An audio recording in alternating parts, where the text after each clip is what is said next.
TFA fam. We're back. Week 5. For all of you that are 0-4, or maybe 4-0. Hopefully you're 4-0. But if you're 0-4, it's no time to give up. Still really early in the season. Still a lot of games left to be played. And Job's it's not our finished. fault. Like Kobe said, job's not finished. So, that being said, let's go ahead and get into the questions. We're here for to answer every single one of your questions until there are no more left. So, let's go ahead and do that. Start with Walito. What's up, TFA? Good to see y'all, boys. Good to see you too, Walito. It might be time to update the Avi though. Brandon Cooks and DeAndre Swift might, maybe. I don't know. I need a flex at full PPR. Javonte Williams, Trey Sermon, assuming JT is out. Austin Eckler or Darnell Mooney. If JT's out, I'm going Sermon.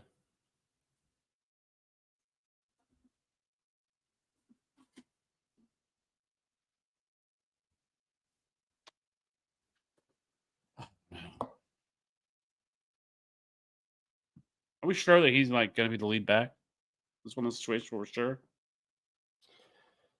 Pretty sure. I mean, I feel like Goodson will maybe mix in on some like passing down work. But I feel pretty comfortable that Sermon's going to end up getting 65% of the work.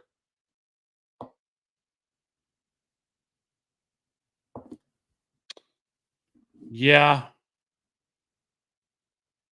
I don't know. I don't love it. I probably would, if it was me, I probably would go either Javonte or Darnell Mooney, excuse me. But I get it.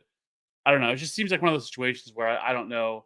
I don't even know if Trey Sermon's actually any good. I know it's not a bad matchup against Jacksonville, but I do like the spot here for Javonte, surprisingly, but because he's been pretty bad. I know last week was kind of his big first game, 16 carries, 77 yards, but game script should definitely be in their favor. They're at home. This Raiders defense does not look great, especially with some of the injuries they have. You're not going to have Devontae Adams. In this situation, it seems like a train wreck, which it's a very Raider thing. So I don't know. I think I would probably just lean Javonte, just more of the known versus somebody like Trey Sermon. I don't think Trey Sermon's going to kill me if I leave him on the bench. Where does Devontae Adams go? He wants the Jets or the Saints, which so weird. The whole Derek Carr thing. Like I don't know. Like it's just I don't know, odd. But maybe KC. There's not a shot in hell that the Raiders would trade him to the Chiefs, and not to mention the Chiefs don't have the money for him. So that wouldn't be a move the Chiefs even be able to do anyway. So the Chiefs have like $5 or $6 million in cap space, and there's no way they're going to take on the rest of his contract either. So that's not a shot. If the Chiefs were going to trade for a wide receiver, I think it'd be like Amari Cooper, who's only owed like 1.2 million.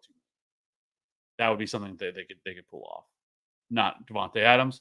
But I will say, Patrick Mahomes gave us a little bit of hope today, and basically said that he hopes to have him back on the field soon. So while we haven't heard a definitive answer from the Chiefs, I think we should pretty much be able to take away from this that he doesn't have a torn ACL.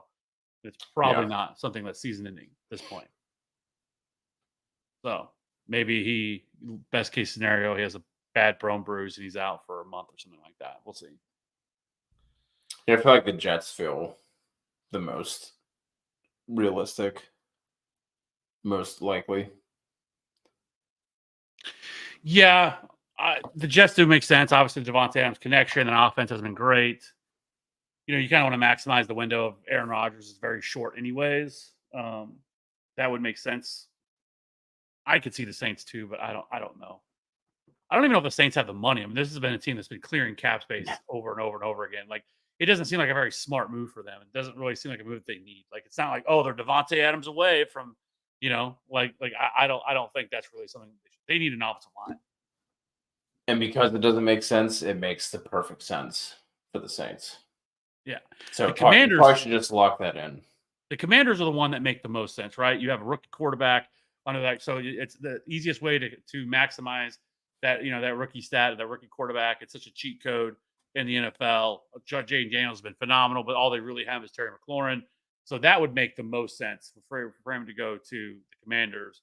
that would be the spot that I think logically makes the most sense.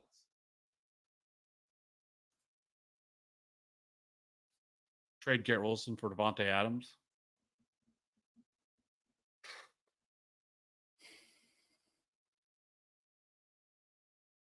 Man. I wouldn't. The thing is, though, like, I will say this: Garrett Wilson is like in the realm of maybe he's not as good as we think he is. Um, I know this. It's still early. It's only 4 weeks into the year. It's early in the season. The schedule hasn't been great either for wide receivers for him. But I don't know. Like he has only one wide receiver one performance in his last like 20 games. Yeah, he has. I talked about him on the wide receiver video that we dropped this afternoon for our rankings for the week, and he does not even have a wide receiver 2 finish yet this season. It's been a wide receiver 3 or worse for the first 4 weeks. Yeah. I'm not saying that he's like terrible. I'm just saying that I think maybe he may be maybe he's just more of a wide receiver too. Like he's not that alpha wide receiver.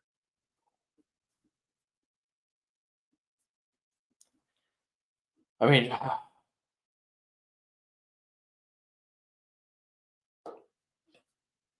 The thing is, we don't know where he's going, right? And so, like, he's definitely getting traded. I think that's 100%. There's no shot he's coming back from this.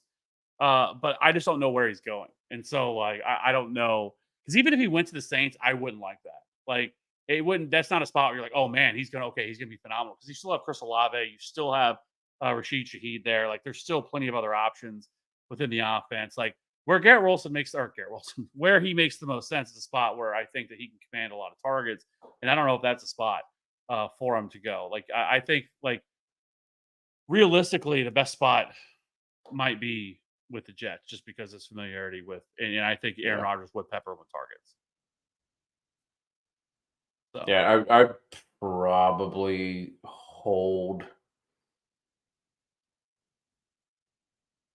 And it's like what we said before, like their schedule is like brutal for the next couple of weeks, but then like it really, really opens up. They've had a really tough run of matchups here.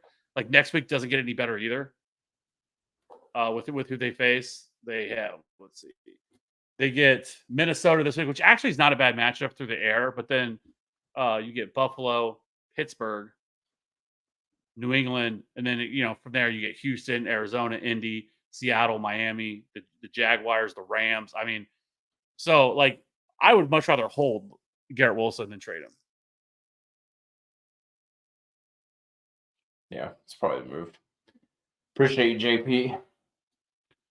Well, again, Mark Andrews, Conklin, or Kate Otten seems crazy to ask here, but here we are. Yeah, but I like legitimately Mark Andrews is a drop candidate. You can drop him. I don't. He's not something you like have to hold if there's a better available option. I'm probably going Ty Conklin here.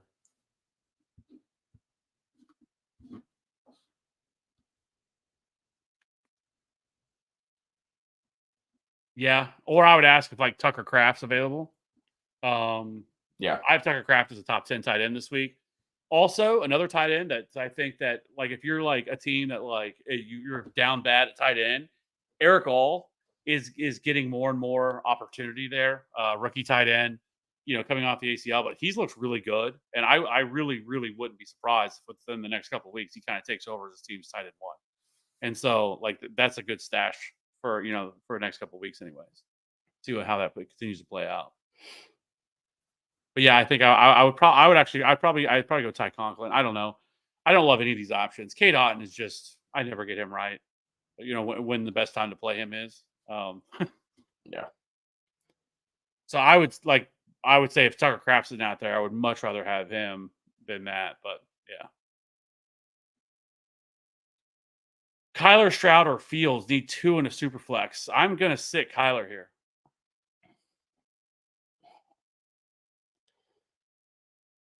Yeah, it's probably the right call. So I have Justin Fields as QB6 this week, and Stroud at QB7. So I mean, because Micah Parsons is going to be out, and Demarcus Lawrence is going to be out for the Cowboys. That is two huge blows to that defense. So I think Fields just keeps it rolling again this week. Godwin, Neighbors, Cooper, McLaurin need 3. I am sitting Scary Terry. Yeah, I agree. Same. I have all 3. The first 3, I have all of them ranked as wide receiver 1s this week. Yeah. Me too. Jose, hey guys, I need some help here. Choose 3 half-point PPR. Need the win. I'm 1 and 3. Tyreek, London, Flowers, McLaurin, Higgins, Ayuk, and Chase Brown.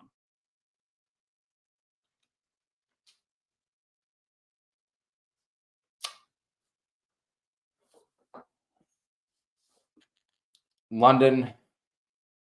Yep. Ayuk.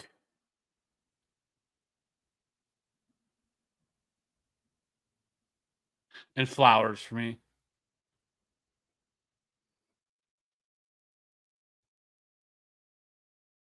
And I would go McLaurin. Like McLaurin, Flowers, and Higgins are all like pretty close for me. I'm worried I'm an 8th and a 10th team, half-point PPR. My team is Kyler, Cook, Jacobs, London, Ayuk, Kraft, and Flowers. Bench, Chase Brown, Gibbs, Higgins, Tyreek, McLaurin, and Laporta. Any trade suggestions?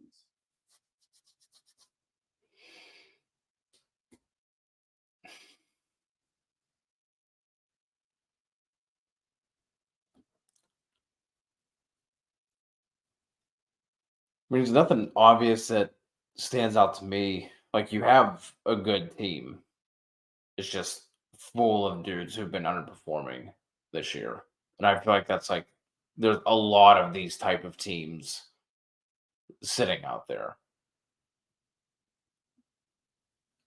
Absolutely. I mean, if you would have, like, just looking at this team, if you would have shown me this team, like, before week 1, I'd have been like, great job. Great Yeah. team. Yeah. 100%. Man, it just has been. I mean, it's funny heading into the year, which should have known, like the first time in forever. It's like, man, love the tight end position this year. Like the top 8 or 9 guys, slam dunk. Got to get one of those guys. And they've all been pretty much dog shit. Like outside of Trey McBride, who got hurt and missed a week, like he's been like the only one. Like Sam Laporta has been awful. Kelsey, I guess, finally had a decent game. But most of these tight ends have been awful. Like it's Yeah. wild. So, but yeah, I mean, this team is solid. Obviously, the Tyreek thing, but you can't trade him because eventually, I mean, I would hate trade because you're not going to get what you should get for Tyreek Hill, right?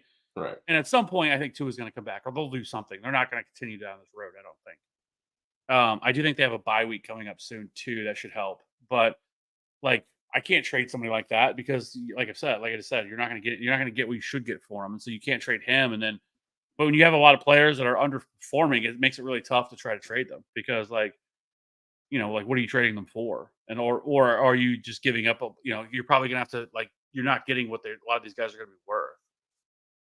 So Yeah. So you're gonna end up having to pair another player with your underperforming player. It's just gonna make it tough. But this team is good enough. Like I feel like I'm assuming this is the 1 and 3 team. Like I feel like eventually this team's going to kind of turn it around. It's going to be one of those teams like over the second half, where all of a sudden like you take off and because there's a lot of talent here. Yeah. There's no, like I said, I don't see any holes. It's just an underperforming team. Yeah. I know that's not really helping you any here. Yeah. I'm just gonna say the same thing. I think with this team, you write it out there because, like you said, full of a bunch of underperforming guys, it's gonna be hard to upgrade with underperforming players. Yeah. And then Art, should I start Achane this week? Really need to know who else you have, Art, to be able to make that decision. I will say I do not love. If you watch running back video, I do not love Devon Achane this week. Um, it's just this offense has just been dreadful. The last couple of weeks since Tua has been out. I mean, Devon Achane's a shell of himself. Yeah, I mean, he has done absolutely nothing since this injury, and so and this isn't a great matchup. This has the lowest total on the slate. It's only a 35-point total, and I'm probably will drop further than that uh before we get to Sunday. And so I just don't really love this spot. Like he is super explosive, so it does he could always at any time rip off a long run, but this just isn't the greatest spot for him either. And so Patriots defense has been okay. They're middle of the road in terms of against the run. And so it would really have to depend on who you're starting him over or who you're sitting him for. That's what I would want to know. Ronnie, what's good? TFA, Stroud or Geno? This is actually closer than you would think. I actually have Geno as a top 10 quarterback this week, but I would go Stroud here still. Yeah, I would still lean Stroud as well. ET. In non-PPR, is Kareem Hunt a good RB2 start, or should I try to nab Jerome Ford from waivers? Braylon Allen, Algier are my other options. I mean, in a standard league, yeah, I think Kareem Hunt's your best bet because he's likely going to be the goal line back for the Chiefs. It's probably not going to be Carson Steele. And so they're playing the Saints on Monday Night Football at home. Jerome Ford, I don't mind, but he's more game script kind of dependent of an option for me. So I think I would lean. I would think Kareem Hunt's fine. That's probably who I would go with. I think I would go Ford here.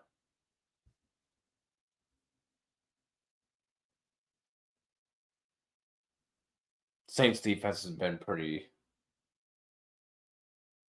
solid.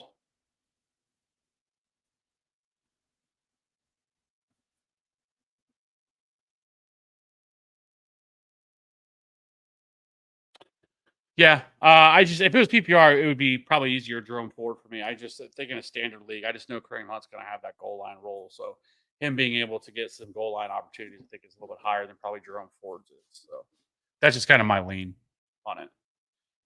Makes sense. 14 team league, 2-2, half point PPR. Mahomes, Henry, Aaron Jones, Waddle, McLaurin, Mooney, Conklin, bench, Spears, Mostert, Hill, Bigsby, Dort, Schultz, IR, AJ Brown, Hockenson device, or buy low targets.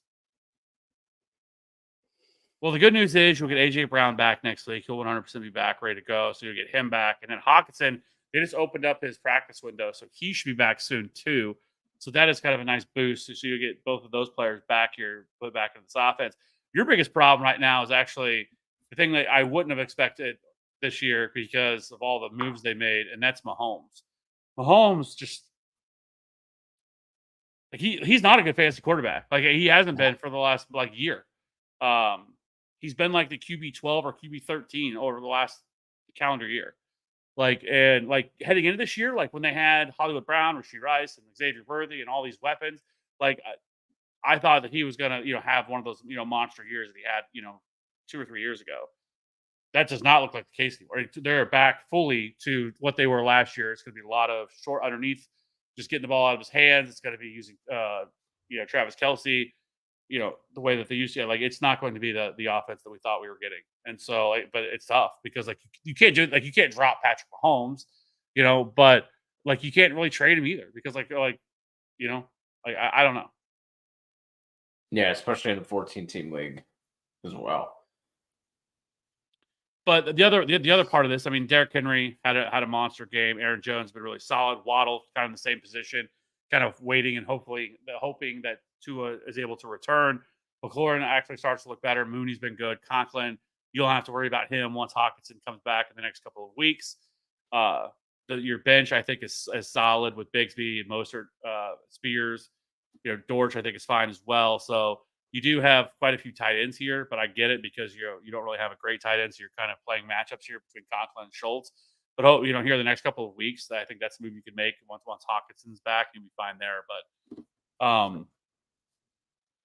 wide receivers obviously your biggest issue, I think, with Waddle and then McLaurin and Mooney. But you don't really have the ammo without creating another hole to go after and get like a really solid wide receiver, I would say. But then again, Yeah, I guess I'm leaving out that AJ Brown, so you will get him back. So that's going to be a big boost to your wide receiver room too. yeah, to be honest, I haven't thought about a buy low target for this week or for going forward, but I would say is like maybe you could sell high on Justice Hill. So easiest way to do that is look around your league, like especially in a 14 team league, there has to be somebody who could use somebody like Justice Hill, like at their like RB2 spot. So I would go around your league, find someone who needs the running back help, and see if you can, if there's like a match you could have there. I think Brandon Ayuk would definitely fit that mold. He hasn't even finished his wide receiver finishes so far through 4 games. His wide receiver 67, 40, 45, and 61. So I'm sure people are definitely anxious to get off that ride. I think he's something you can look at, and their schedule is pretty favorable. That they're still throwing the ball really high, but it's kind of what we thought, right? Like he missed all of training camp, all of preseason. He was going to take time, and this is a lot of stuff that we see from a lot of the players that end up doing this. It takes them a long time to finally get their kind of feet under them, and then once they do, it'll be back to normal. So I do think Brandon Ayuk is definitely a buy low candidate just because of that, because he hasn't played well at all. I think he's certainly somebody we could take a look at there. Um, Garrett Wilson, like I said, I mean, it's been really rough because of their schedule. Like I've said, they've faced, but their schedule does open up big time here in the next couple of weeks. I mean, really, once you get past Pittsburgh, I think it really starts to look a lot better. Like I said, and their fantasy playoff schedule is phenomenal. So I think Garrett Wilson could end up being that guy that he wouldn't take a lot to acquire. He hasn't really had any huge games so far. So maybe somebody you could look at somebody like Garrett Wilson as well.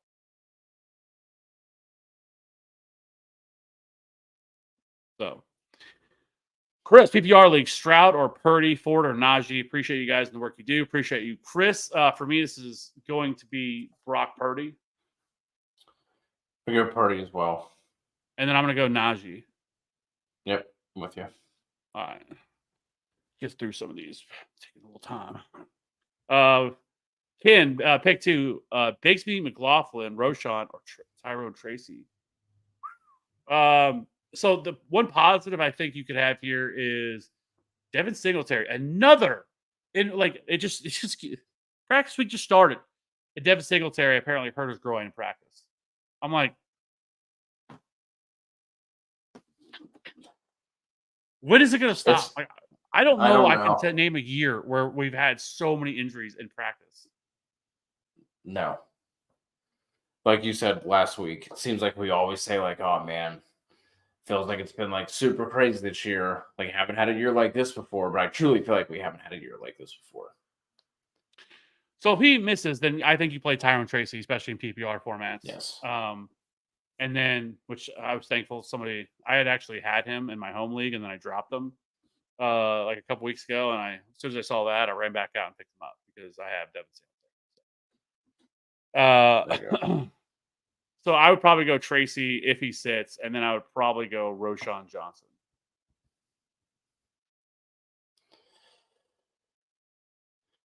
go. Ooh.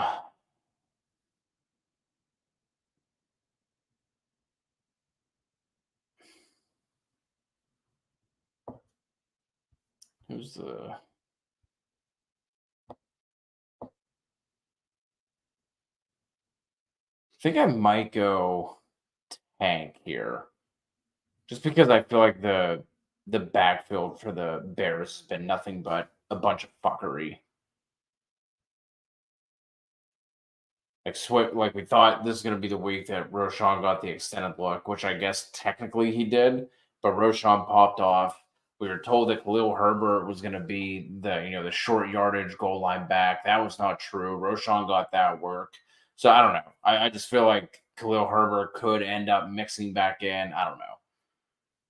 Both with the Jags backfield, it's ETN and Bigsby, and going up against a banged up Colts defense. The Steelers couldn't take advantage of it on the ground, but he's been ripping them off this year, man.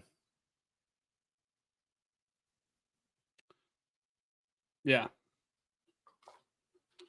Mike. I have Evans, London, Debo, and Brian Thomas as wide receiver. Rasheed Rice. I am trying to trade Shakir and Christian Kirk away from Tony Pollard. Decent trade given my circumstances.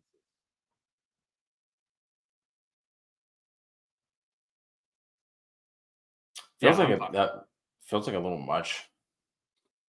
I mean, a little bit, but like at the same time, like running backs, the way the running backs have played this year, like I want running backs. Like, and it looks like you have enough. Like, I don't. I mean, you already have Brian Thomas. I don't. I don't really want Brian Thomas and Christian Kirk on the same team. I don't think it's really necessary.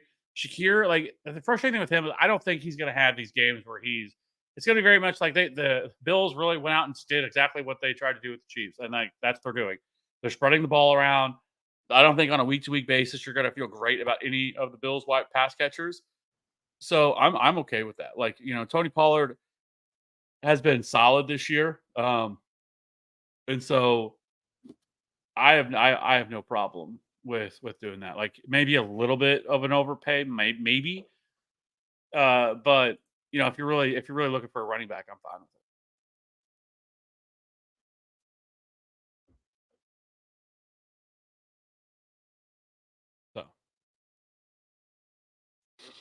So Sean, should I try this trade? Hurts, Neighbors, and Jordan Mason for Jaden Daniels, CeeDee Lamb, and Walker.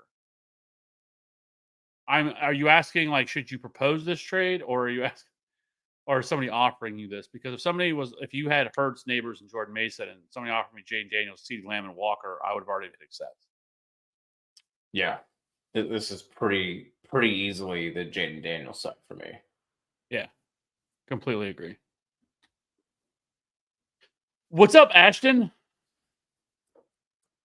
Oh wait, we already got that one. Last fish in the pot. Let's go. Last week I went with San Francisco and Houston. This week I am thinking Seattle, San Francisco, and Washington. Thoughts?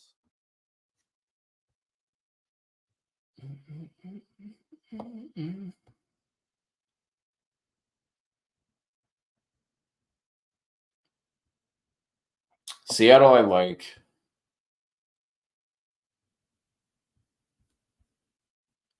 You have to like San Fran too. That one worries me a little bit. I don't know. I don't. I mean, Arizona is definitely good enough to be able to win that game. I don't think that's a slam dunk. I do like the Washington one just because Cleveland just looks like a mess. So I'm fine with that one, but I don't love the San Francisco one. Like I would rather go with like a Broncos one. Like I think that they pretty easily beat the Raiders. Whew. Yeah, if we only need to go with two here, fish. I'm going Seattle and San Fran. Well, I think he needs 3 because he has entry 1, 2, and 3, right? Oh wait, no, wait. Well, yeah. That's correct. Because Houston won last week. Yeah. So those were his 3 last week. So he has 3 entries. But just 2 teams. All right, San Fran and Houston. What's entry 2 and 3? It's the same team. Well, I'm guessing he has 3 entries for it, and he just used Houston on 2 of the entries. I'm guessing. I'm gonna do.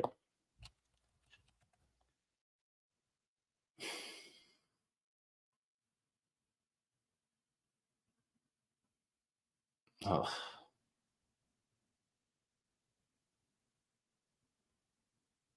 Because nothing else really stands out to me. Because as just like games that I would just consider like. Because Chiefs Saints not really. Steelers Cowboys no, even though you would think it would be, but no. Packers Rams. I think I feel pretty good about the Packers, but crazy things happen in the NFL. Seahawks Giants. I do really like the Seahawks here. Like I said, Cardinals 49ers isn't a slam dunk. Ravens Bengals could go either way. Bills Texans definitely can go either way. Colts Jags, just 2 really bad teams, could go either way. Browns Commanders. I do think Commanders make the most sense there. Bears Panthers maybe another one, but it's the way the Panthers offense has been playing lately. Like I feel a little bit better about them. Jets Vikings could go either way, and the same with Bucks Falcons. So I think this 3 does make the most sense. Like I said, I do really like the Broncos, but also, still the Broncos, and trusting them is probably not wise either. So maybe this is your best bet or best path to go. Yeah.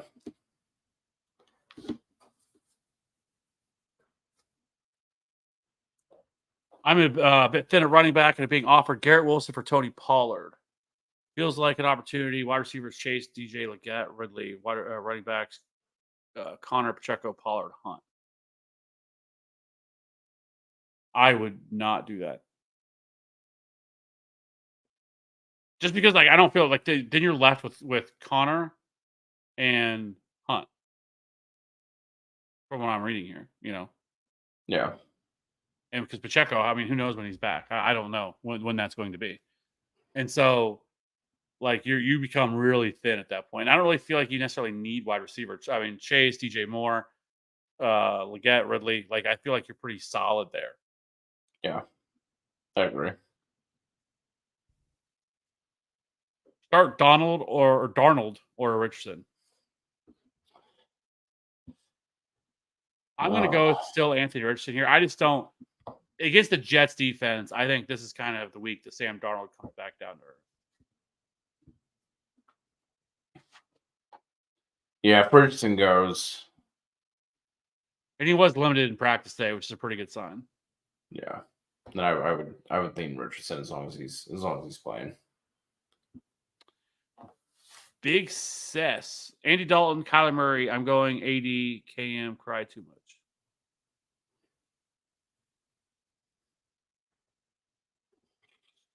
I wouldn't. I wouldn't go Andy Dalton here. It's awesome seeing what Andy Dalton's done the last couple of weeks, but Chicago's pass defense, they have one of the best secondaries in the league. And they do a really good job getting to the quarterback. So I would not want to play Andy Dalton here in this spot. I would still rather play Kyler Murray here. Yeah, and it's 7.5-point dogs.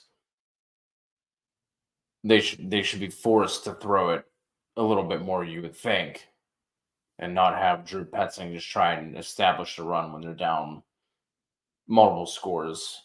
Plus, Kyler he has that a little bit of a safer floor with his rushing ability as well. Yeah, don't get me started on Drew Petzing. He's an idiot. But yeah, I agree. I would go Kyler Murray here. I can't do it. Drew Petzing is so bad.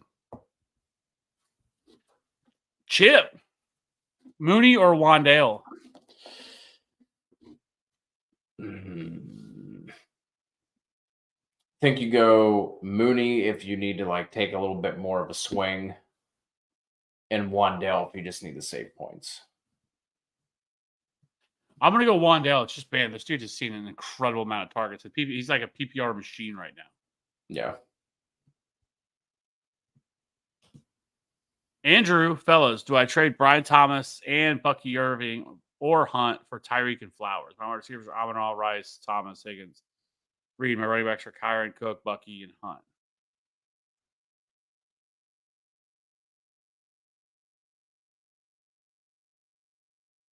I feel like you have to, right? Man,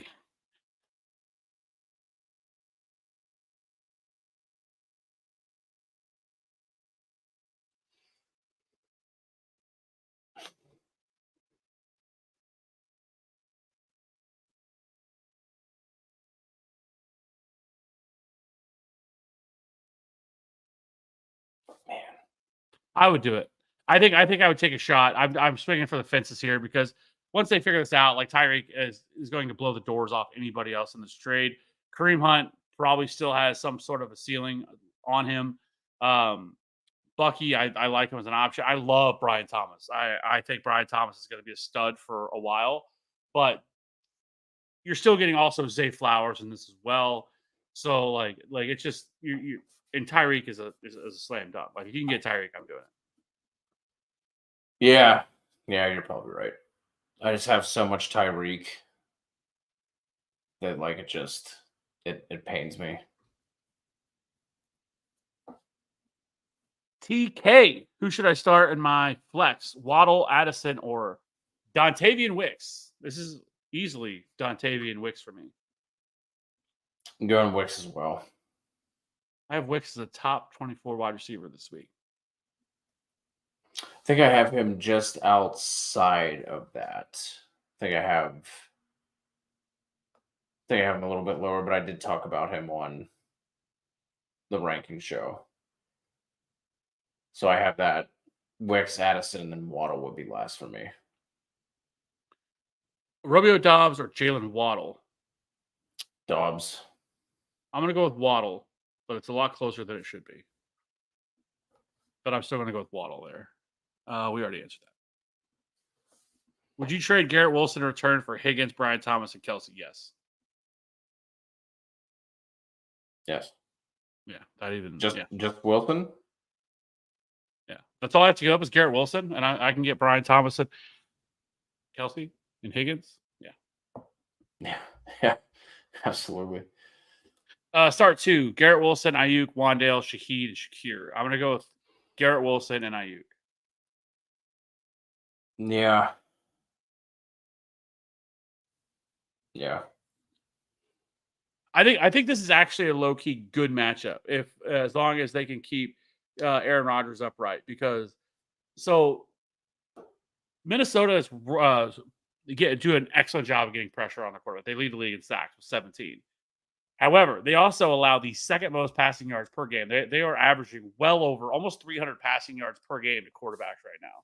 So while yes, they do get they are able to get pressure on quarterbacks at a high rate, they do give up a lot of passing yards per game. We just saw it last week with Jordan Love, who's coming off that injury, had a monster game. And so some of that is because of game script, because they've been able to build leads quickly on teams and force teams to really throw the ball a lot. But you don't run the ball against the Vikings either. They're very much a pass funnel because they are great against stopping the run.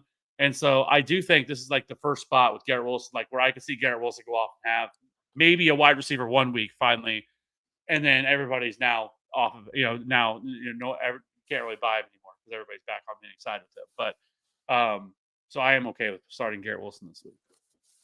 Yeah. Aaron Rodgers actually averages almost a full yard more per attempt under pressure than he does from a clean pocket, which I found interesting. Ronnie, Kraft or Freiermuth? I'm going with Tucker Kraft. Kraft, especially with Musgrave missing practice today. Javier, hey guys, how can I upgrade my team? Quarterback Purdy, JT Mason, B-Rob, Allen, Pollard, Swift, Marvin Harrison, St. Brown, Cup, Reed, Pittman.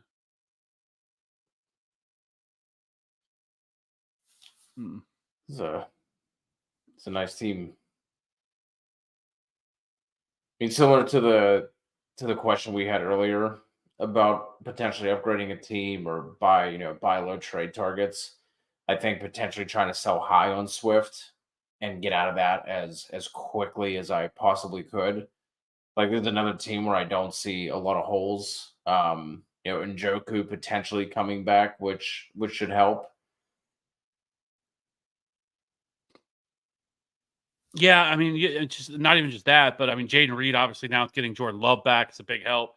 That's gonna, and also something like we're getting to a point, I think, where we're starting to get some news. I think some reports came out that Christian McCaffrey, they're hoping to have him back by early November. And then all of a sudden, Kyle Shanahan came out and said that apparently he has the tendonitis in both ankles, both Achilles, I guess. Like, I didn't know that was a thing. I thought it was just one. So I don't know, because like there's a part of me that's like, maybe Mason is because maybe Mason's a really awesome sell high candidate. Maybe you can get like a lot for him and get out before the bottom falls up. Because if Christian McCaffrey does come back some point this year, then Mason just goes back to. And I think it could be possible that maybe they split touches or something like that, especially with the injuries coming off of and everything. Sure, maybe they don't want to give him like that full workload. I feel like they would have to. Like, it's still like, because like his biggest thing right now is the volume. Like that's why he's been so incredible. And so, like, if somebody else is there now, they're like, it's like a 50-50 split, then Jaden Mason's not nowhere near valuable that he was.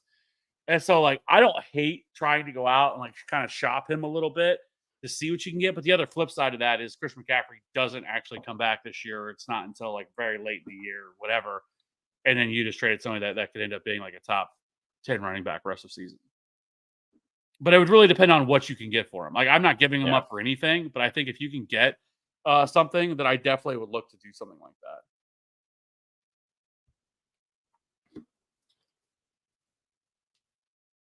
Our guy Ty coming through with the super chat. Appreciate you, fella. Did you drop Charbonnet or Ford for Gibson or Sermon?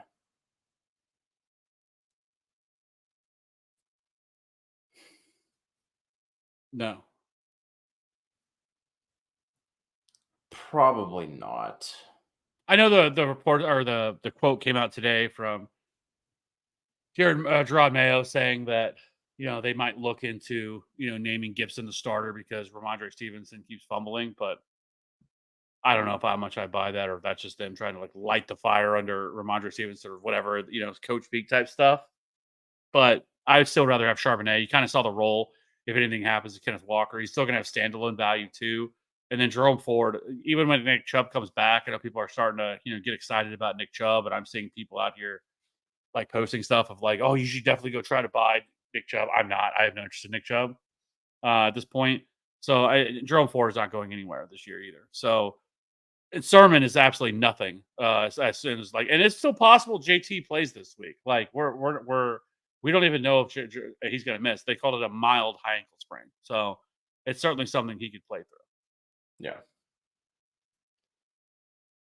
Appreciate you, Tyler. Harold, Mooney, Myers, Lazard need one non PPR. I'm going to go Darnell Mooney.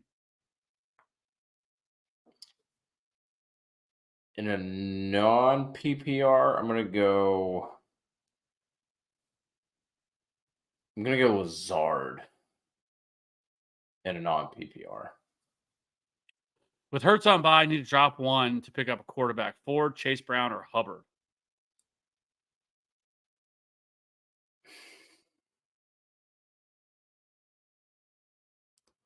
This is probably Ford for me. Hubbard's playing too good right now. I think Chase Brown has the higher ceiling over Ford. Like I just haven't been super impressed with Ford. That offensive line, I feel like, has a lot to do with that. They're just super banged up. They've not been healthy going back to like the end of last season. This is probably going to be Ford for me.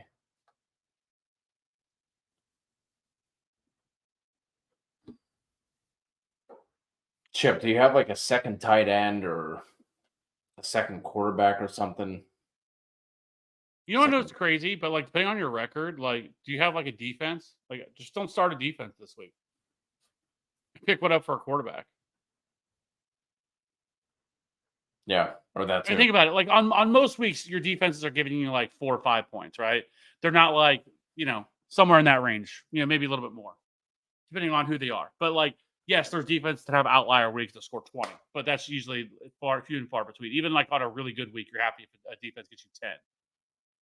Like, if my team's in a healthy spot, I don't want to really drop either one of these three because these are all like depending on the league size and everything else. Like now, if this is like an 8-man league, then maybe not. Maybe it doesn't really matter. But if it's like a 12-team league, like I don't want to drop any of these three. Like in a 12-team league, and so like as crazy as it sounds, like if I'm 3-1 or 4-0 or something, like I'll just drop my damn defense and just pick up a quarterback and just not play a defense this week. Yeah. Instead of dropping like somebody that's valuable just for that 1 week start. Agreed. Would you guys do Pittman for J.K. Dobbins?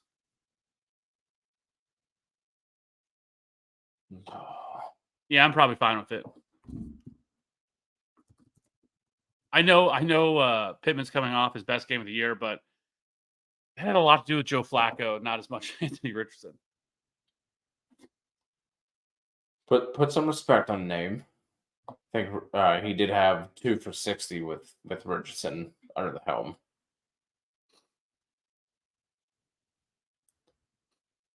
Trying to look at the schedule. Because I think it seems pretty clear at this point, you play J.K. Dobbins when they're facing a bad run defense, and when they're facing a decent run defense, you don't play Dobbins. He's got Broncos this week, not a great matchup. Cardinals next week, which is fine. Saints, Browns, Titans, Bengals over the next couple. Then for the fantasy playoffs, we have the Bucks, the Broncos again, and then the Pats.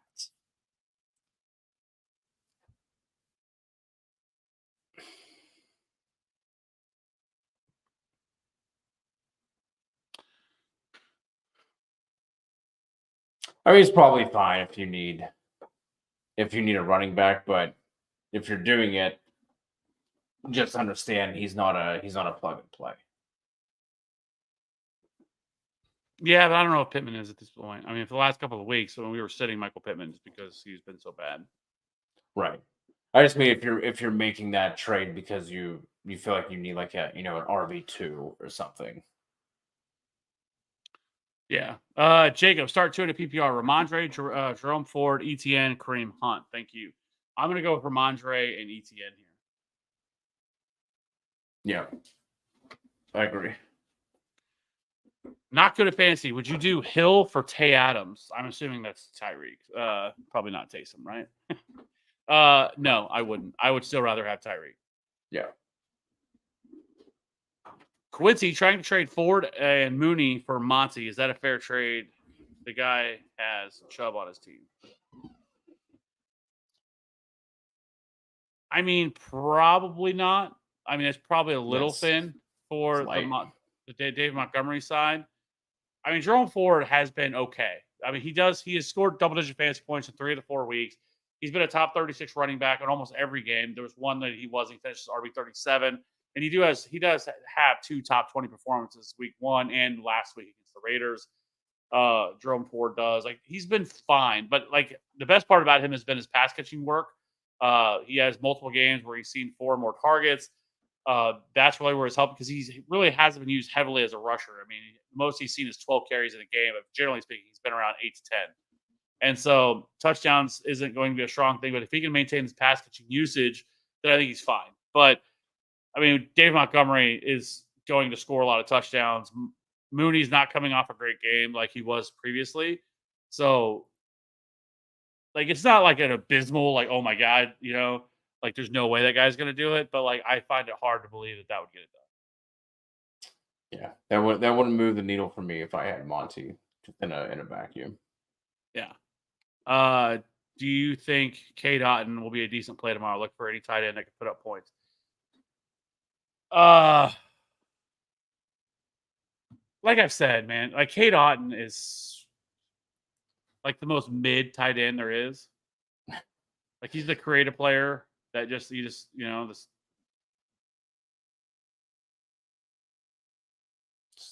average height, average speed, average hands.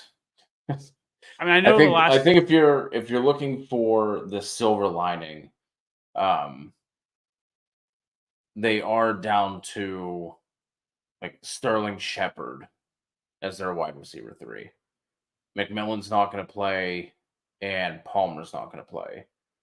So there's another rookie. His name is escaping me, but it's that rookie and Sterling Shepard. And he has seen 17 targets the last 2 weeks, but like, it's still only produced, it's basically got there through the receptions part of it in PPR formats, because he's gotten 47 yards and 52 yards, no touchdowns. But he has finished the tight end 7 and 8 the last 2 weeks. So, but that just tells you how bad the state of the tight end position is right now. He's probably your best option. We're saying it's really thin. Obviously, Tucker Kraft's probably not sitting out there. And there's nobody else that like stands out to me. Like I said, like I really like Eric All. Like, if I'm struggling at tight end, like, he is a name that I'm adding. But I'm not starting him this week over someone like K. Dotton. I would still play K. Dotton. So your probably best bet is to play K. Dotton. Maybe if like a Colby Parkinson sitting out there, like you have a conversation, maybe Cole Kmet, but I doubt Cole Kmet's sitting out there, especially after the week he had a couple weeks ago. So he probably does make the most sense. And would you drop Ford or Mooney or Xavier Legette or Braylon Allen for Juwan Jennings? No. No, not with that team being back and healthy. Yeah. I know Jennings still had put up a couple points last week, but it's not it's not something I would expect from him on a week-to-week basis. Yeah. Ken, Chase Brown or Stevenson? PPR is Stevenson. Yep. Ford, White, Jacobs, Dobbs. Pick 3. Guessing that's Rachaad White. We'll just guess that's Rachaad White, not Zamir White. So this would be Ford, Jacobs, and Dobbs for me. I was gonna say either way, I'm sitting the White, no matter what White it is. And would you, Quincy, again, would you drop Pitts for Kmet? I mean, no, I'd probably hold on to Pitts over for someone like Kmet. Like, I want something else. Yeah, that's the issue. Like I have Pitts on 2 of my, I think 2 of my redraft leagues. I have Pitts, or maybe it's even 3 because I think I have him in Scott Fish. Got him in my work redraft. Regardless, I have Pitts in multiple places, and like to drop him, there's nobody out there. The tight end position has been so bad this year. Under normal circumstances, like you're dropping. If you just take a screenshot of the production and the targets, the lack thereof, that's a player you drop. But a tight end this year, like it's hard to do. Yeah, and just keep in mind, Cole Kmet, outside of the outlier 24-point performance, he has scored 0.9, 4.7, and 4.9 of those other 3 of the 4 weeks. So which one is he? Is he the 4.7 guy or is he the 20.7 guy? I'm gonna guess he's gonna be the more towards the 4.9 guy most weeks. That felt like very much an outlier. And now Keenan Allen is back, so they have all 3 of the wide receivers back. So DeAndre Swift isn't targeted. Like, I just don't see a real path for him to Cole Kmet to see a lot of weekly targets. Yeah. How we feel about Najee, Ladd, Lockett, or Achane? What is that other name? Is that Yoshi, maybe? Oh, yeah. That's probably who that is. I mean, if you can take the swing, I would want Achane. Yeah. It feels like there's a window that you could buy low on the Dolphins offense. Because I don't think that they're going to be like this all year. And those people that have those players are probably very much panicking and wanting to get out from under this because they've been really bad. So this could be a spot to like buy low. Yeah.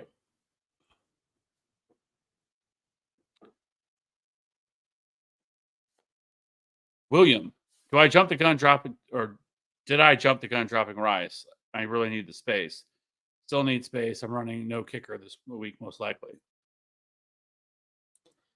Yes, I think you jumped the gun. But it's hard to say with whatever the rest of your team is, like what your whole roster looks like. But hopefully, maybe you can still pick him back up. I don't know.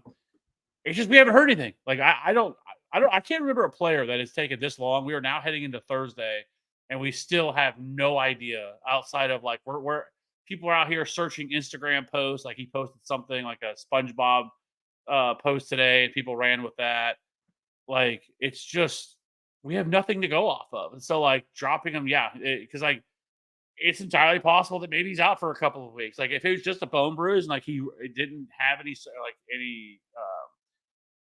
really any damage, yeah, then it's like Travis Kelce. I mean, Kelce had the same thing, hyperextended his knee in practice right before the season started last year. He missed a game and he was back. I'm not saying that's going to happen with him, but like it's possible that maybe he misses 2 or 3 weeks or he's back in like November or something like that. Then you're going to be upset that you dropped him, but it's just we don't know. And so I get it because at the time it looked like it was going to be worst case scenario ACL, but without knowing what the rest of your roster looks like, it's hard to say.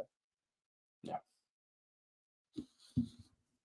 Should I trade away Amari Cooper for Brian Robinson? I'm perfectly fine with that. Brian Robinson's been a dog. He's a top 10 running back right now. Max, my starting lineup would be Hurts, JT, Achane, Wilson, Smith, Oduzzi, Jennings, Bowers, with Yoshi, Tank, Sermon, Chubb, Fields on bench.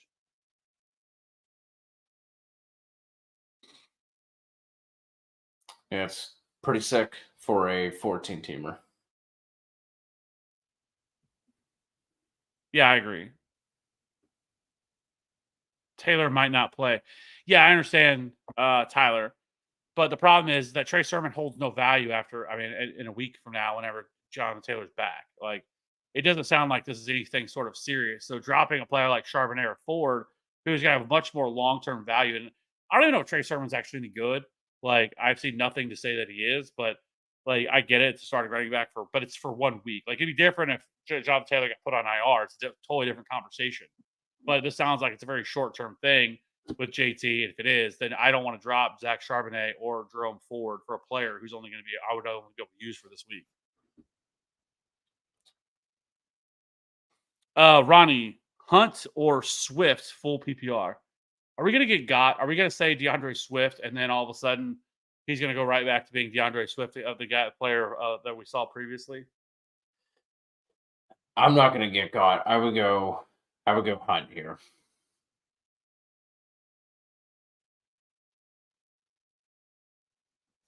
To being a full PPR, I think I'll go Swift, but it's just a better matchup against the Panthers. But I do really feel like it's a trap, and then we're going to be back on next week. We're like, I got Who caught. saw that coming? Yeah. I did just want to jump down to this one before we got too far removed from Williams' conundrum.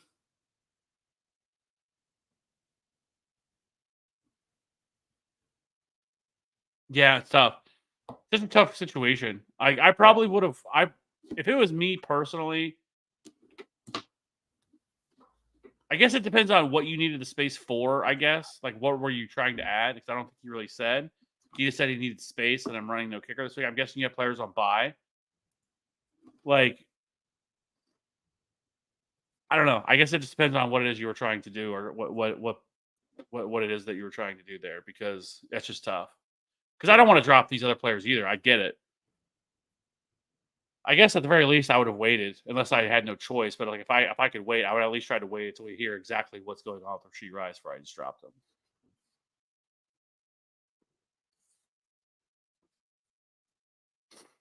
Where are we at?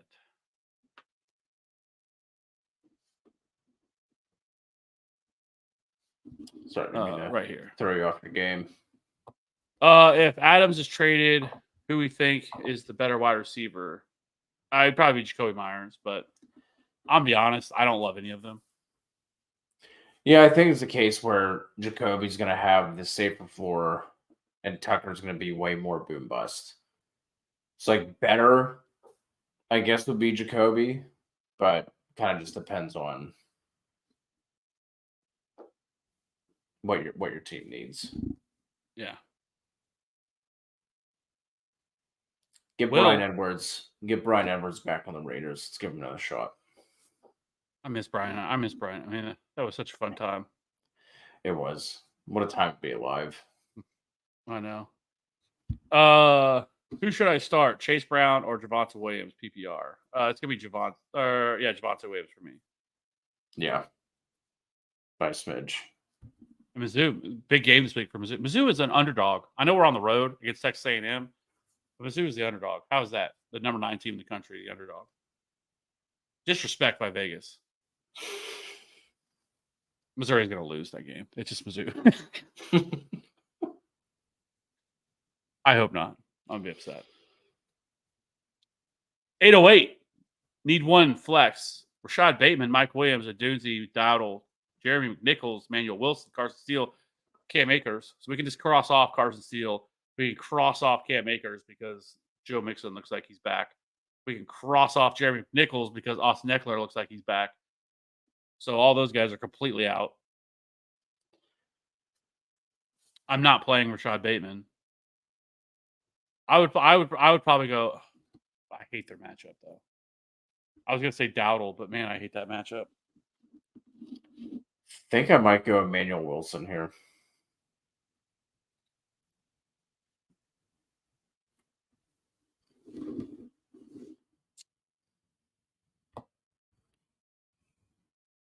He's gonna get touches.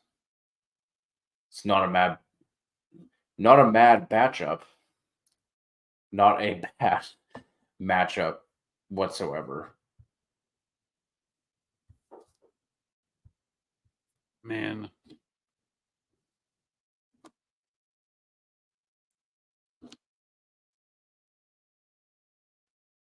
Yeah, I think I would go Mike Williams. I know it seems crazy, but he's been trending up a little bit.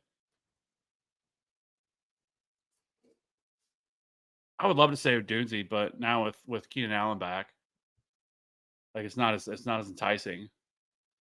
Dowdle, he would be the other option I was really considering, but like he's just not a great matchup against the Panthers. Or it's not a great matchup against the Steelers, excuse me. Yeah. Yeah, I would go Mike Williams if it was me. Should I trade Neighbors for Barkley?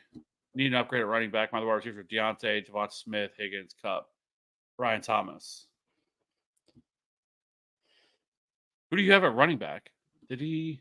I know he asked something else earlier. Let's see if I can I'll scroll up. Oh, it was a trade question. That's not going to help. Shaka. Oh, would you trade Garrett Wilson to return for Higgins, Brian Thomas, and Kelsey?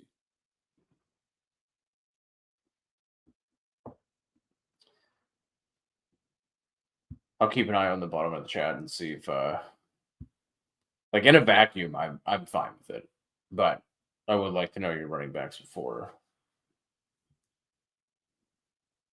I say Yeah, I mean, because Saquon's been the RB1. Penn State, great. So I don't hate it. Sit 1 PPR, Dowdle, Irving, Javonte, Chase Brown, or drop Javonte for Jacoby Myers. No, I would just play Javonte.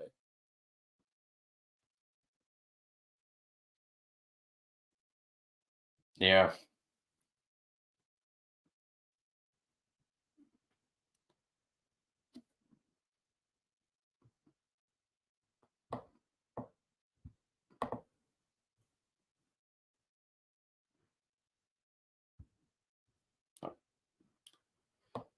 Do what? No, I'm with you. I was starting to worry I was freezing up or lagging or something. No. Alejandro traded Chuba and Garrett Wilson for Diggs. My team is Kyler Murray, Mason, Kenneth Walker, JJ, just Jefferson, Diggs, McBride, Pittman, Ramondre, Herbert, McLaurin, Jonathan Brooks. I don't know what Herbert that is, but either one of them I'd drop him. If it was me. Yeah. Whether it's Justin or whether it's Khalil.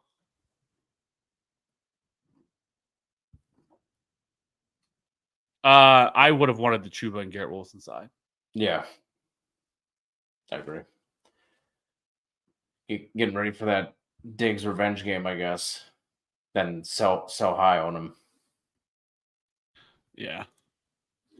I have Stroud, Mason, Monty, Collins, Amari, Bowers for starting. I own CMC. Is it worth trading him to get an upgrade for Cooper? If so, what is it? It's hard to trade Christian McCaffrey because he's not playing, and so, we just don't really have any concrete answer of when he's going to come back, and so I just don't think there's a lot of people that are going to want to trade for him, and if they do, they're not going to give you something of what he's worth. So, I know Cooper's been super frustrating, but like it's been there for him all season. Like last week, he should have had like an 80-yard touchdown that was called back because of a penalty. He's dropped a couple of balls the first 2 weeks as well before having that big game week 3. So like it's there. Everything is there for him. yeah. But I think you could potentially look at, if you're really trying to get away from Cooper, this should be a smash spot for him. So I think if you wanted to upgrade from Cooper, you could just thought the cat was getting the headphones again. You can just you can wait until this weekend. Hopefully he pops off, and then you can just try shipping Cooper out on his own. Yeah, and I do believe some of the trade rumors that are going on around him just because it's the final year of his deal and the Browns aren't looking like they're going anywhere. So it is possible that he could get traded. If that's the case, then I think he'll be okay. But I just don't think like I would much rather hold Christian McCaffrey because it's just tough. I get it too. Like, if he doesn't come back, then you just held him all year for nothing. And so I get it, but I don't know. It's the flip side of, man, if he comes back and you traded him and then he's, Yeah.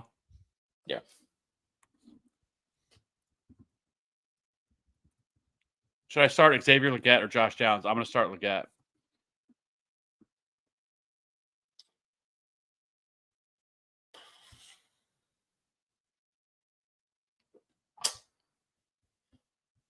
Legette or Downs? So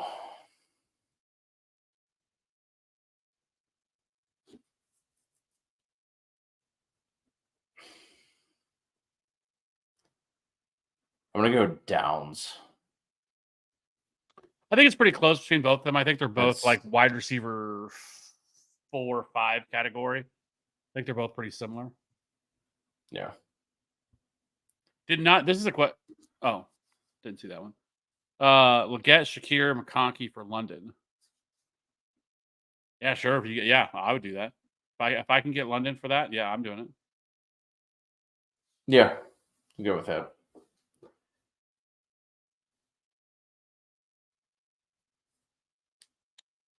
Here's a question I didn't think we were going to get ever. Huntley or Knicks? God.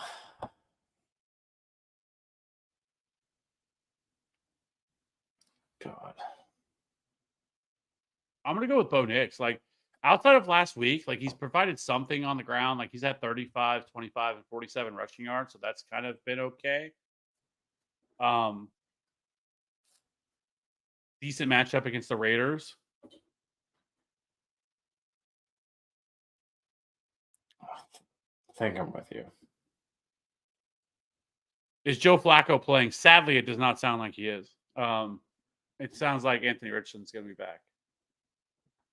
Because Anthony Richardson already got in a limited practice today, and that's a pretty good sign if they get it in on a Wednesday. Mike, need RB help. Any suggestions on running back to go try to get for Pittman or Waddle?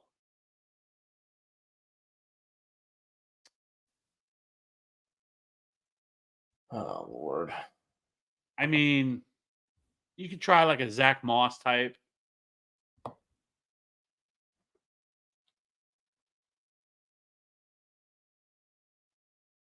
It's tough. Rico. Maybe trying to buy low on like a Travis Etienne. I mean, it's not like Etienne has been great, but I think there's better days ahead for Etienne. He could be an option. It's going to take more than one of those two, but maybe I don't know, Devon Achane. I would say Devin Singletary, but he's dealing with his groin injury, so I don't want to go trade for him.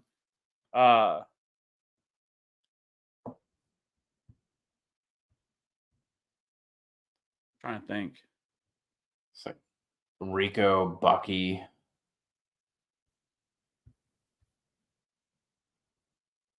Trying to set the bar pretty low for Waddle because I really don't think he's going to fetch much.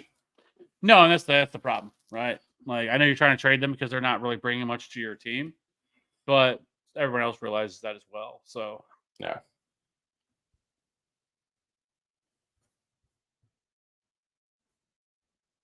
Same thing, but was thinking Pollard or Stevenson. If you can do that, yeah, I'm fine with that too. Pollard's another option too on buy. Yeah, Stevenson now with the news coming out that it's in a discussion that he might get benched for Gibson. Could be a spot to look at. Yeah. But I wouldn't do Worthy right now. Oh, that's the part I missed. He included Worthy into this. Yeah, I wouldn't trade Worthy either. Especially because I would rather wait and then have him, like, if he can put together another really solid game, it really ups his value. Then you probably could get a lot more if that's what you're wanting to do. Yep. T-Law, Caleb, or Carr worried about the poor weather at the Jags game.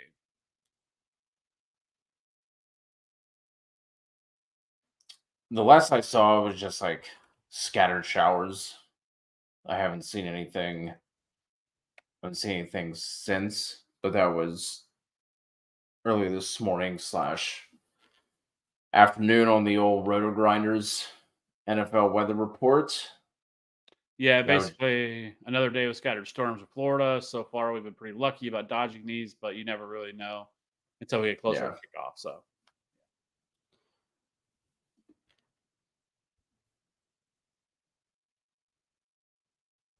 I would go Trevor Lawrence. That's what I.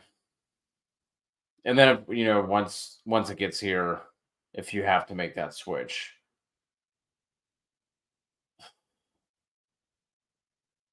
Then I'd probably go Carr. yeah, probably. Ronnie, ETN or Hunt? I'm going to go Travis Etienne. Yep. James, Cooper, Wicks, Kirk, Pittman, Wandale need 3. So it's going to be Wicks, Cooper, and Kirk for me.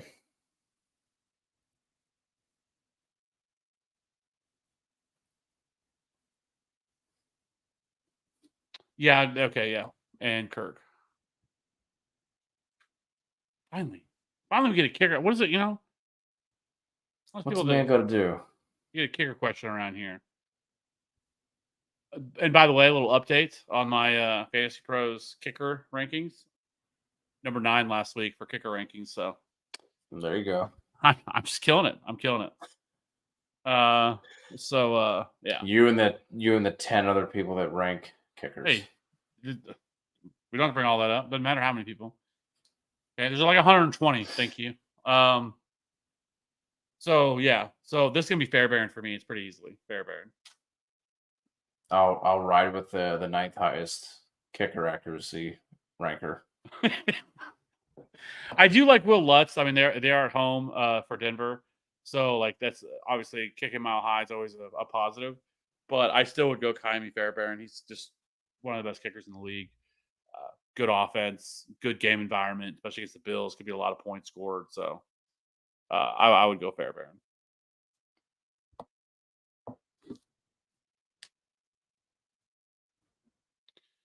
Knicks, Ramondre, Connor, Wilson, London, Fryermuth, Godwin, Wicks, McLaurin, Bench, Flacco, Dowdle, Sermon, Justin Watson, Dell, Hurd, Saquon, Goddard, D Hop, waivers, Huntley, Brissett, Algier, Miles Sanders, Tolbert.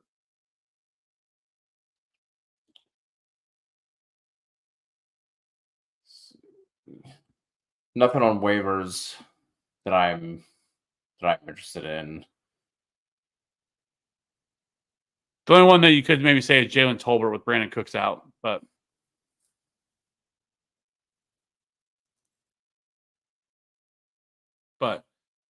yeah, and I would definitely. You don't need Justin Watson. I would drop Justin Watson, just the same as I would drop Joe Flacco. Yeah. And I would drop Justin Watson and Flacco, and I would pick up Tyler Algier and Tolbert. Good with that. William roster is nice, by the way. Can't IR him in my league. Still, KC does. Yeah. Oh, I guess we already talked about all that and probably already pretty much we talked through it. But yeah, I just would have waited to see exactly what they're going to do with them. Reaper just got offered Ayuk for Brian Thomas Jr., 12-man, 3 wide receiver, 1 point PPR redraft, 1 and 3 though. Do I smash? I would take Ayuk. It's really testing my love of Brian Thomas.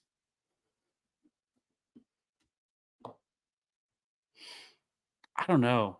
Yeah. Yeah, I probably do. It is a lot closer than it should be. I really like Brian Thomas, and I think he's just going to continue to get better. And they're starting to utilize him more instead of just like a go route wide receiver. They're starting to let him run a little more nuanced route tree, which is that's what you want. And I just think as the season progresses, he's going to end up being uh, really good. So, but at the same time, it's still Brandon Ayuk, top 12 to 15 wide receiver in fantasy. I know he hasn't played like it, but I think it does turn around. So yeah, you probably have to do that. Yeah. T Money, 10 man PPR, Burrow, Jacobs, Connor, CD, Chase, Kincaid, DK, JMO, Ford, Chase Brown, Downs, Wicks, Worthy, Brooks on IR, 2 and 2. Should I trade Connor, DK for Gibbs and Devonta Smith? That's tough because DK Metcalf has been a baller. Balling. And the Seahawks are throwing the ball at a really high rate this year. So it's kind of a change. Crazy what happens when you get rid of Shane Waldron. So it makes it really tough to want to trade DK Metcalf.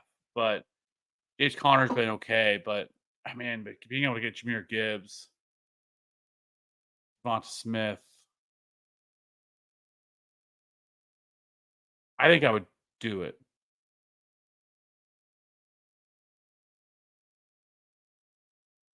Because he does still have CeeDee Lamb and Jamar Chase too. So it's not like he's really hurting at wide receiver. Plus, looks like Jameson Williams. He still has Wicks, who's now become a thing. Worthy. You're really strong at wide receiver, like really strong. And so I'm okay with doing that because now with Gibbs, I think Gibbs, still a top 6, 7 running back, which is something you don't have with Connor. Connor, I think, is like a borderline RB1, more like an RB2. And so I think I would do it. I don't mind it. I mean, I think I would prefer to try and sell high on like a Wicks. Maybe you pair together Wicks and somebody like a Chase Brown. You try and upgrade that way. But because I love DK. And I think Connor has been really good too. But if this is the best that you've gotten, if you've kicked around some other trade offers and this is what it's come down to for running back, I don't mind it. I just love DK. He's been phenomenal. Danzel, London, Wilson, Cooper, Wicks, Moss, Jennings need 2 wide receivers at a flex.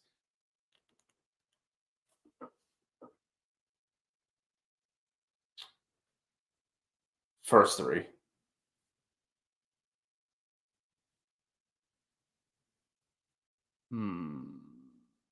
Yeah.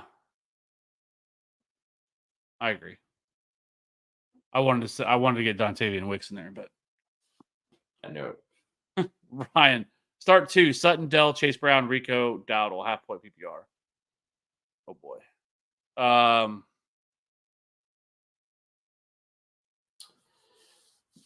Dell and Chase Brown.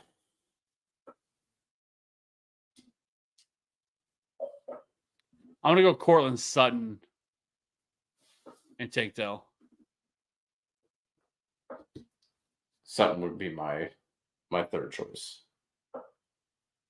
Quincy playing in a Superflex league, start 2. I have Mahomes, Lamar, Fields, and Herbert. Do I start Lamar versus Bengals away game or Fields at home against Sunday night at home, or Mahomes Monday night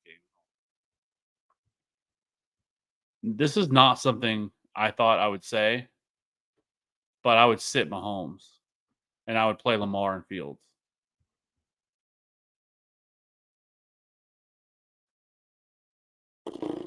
I have Patrick Mahomes ranked as a QB 13 this week. I have Lamar and Fields as top 5, I think. Man. Yeah, I think that's the play. What a shame. I have so much Mahomes in best ball this year too, and of course. Yes, I have Lamar at QB2, and I have Fields at QB6, with like I said, Patrick Mahomes at QB 13. Also, so much Hollywood Brown. think Hollywood was probably one of my most owned or most drafted players. Yeah. 12-man PPR have Mason and Terry. Wondering if I should trade them as a 2v1 deal or keep them. Rest of team: Amon-Ra, Nico, Kamara, King Henry. I think it just.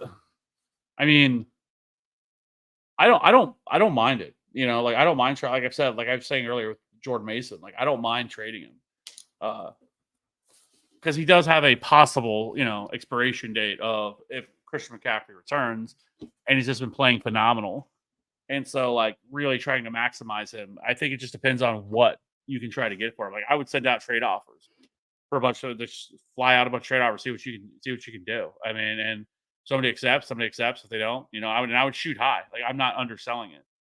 And then just kind of see what you can get. Yeah. But that is really solid. Amon-Ra and Nico. Love that pairing. Kamara does worry me a little bit because they've been giving that man a ton of touches. Like he's had like over 50 touches the last 2 games.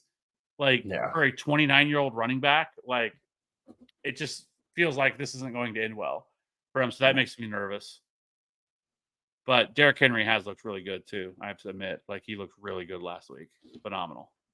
And they utilized him a little bit in the passing game too. So, but yeah, love that little core there. Or some buy lows or sell highs. I mean, kind of already hit on a few of them. I think you could probably put like possibly like a Josh Jacobs in there because I just can't imagine he's going to be this bad all year. You have to remember too that they were missing, obviously Jordan Love, but I mean he's been really bad. Like I've said, like once again, only has 1 game where he's finished the top 24 running back. He's just been very mid, but a lot of that too is because he hasn't scored a touchdown. Yeah. I think Jonathan Brooks is potentially interesting. I would have said that prior to this week, but the fact that they still haven't activated him or opened his practice window concerns me. Because they could have done it this week and they still haven't. They decided not to. So that is a little concerning. Obviously, this is a team that's not going anywhere, so I'm assuming they're going to play their like extreme long game. And if you kind of remember, it's not as same timeline, but like remember how the Lions handled Jameson Williams and didn't really bring him back to the very end of the year. Now he got hurt in like what was it, like late January? Obviously, Jonathan Brooks got hurt early November, so he had a couple month head start on him. But there is some concern there, so because it's going to take him at least another 3 weeks for him to ramp up and everything. But the way Chuba's been playing, I don't know. I don't even know now what happens, at least for this year. Like, what happens there? So, I don't hate it because I was a big Jonathan Brooks guy, like wanting to be able to stash him, but now I'm starting to get a little cold feet. I still think Travis Kelce is a potential buy low. I know he had a better game last week. I just think he's going to go back to the role that he had now that Rashee Rice is out.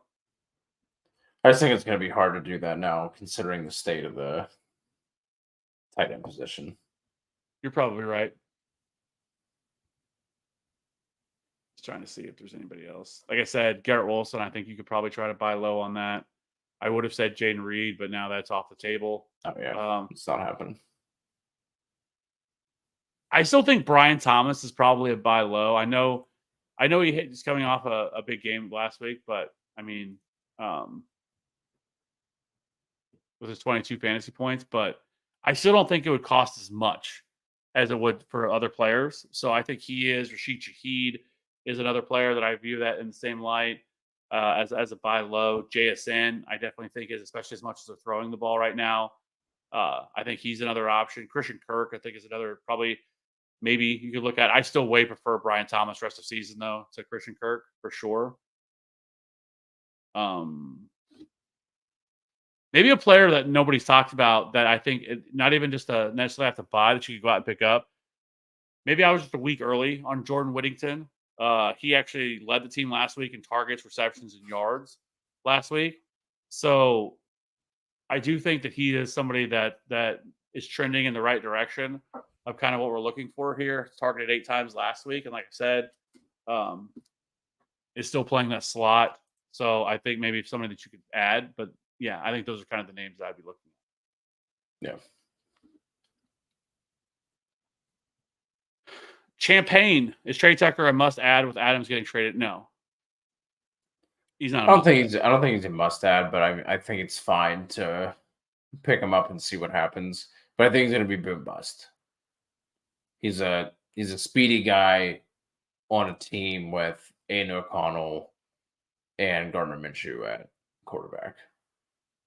Yeah, I agree. I think you could we're also seeing Brock Bowers still not having like a full snap share just yet.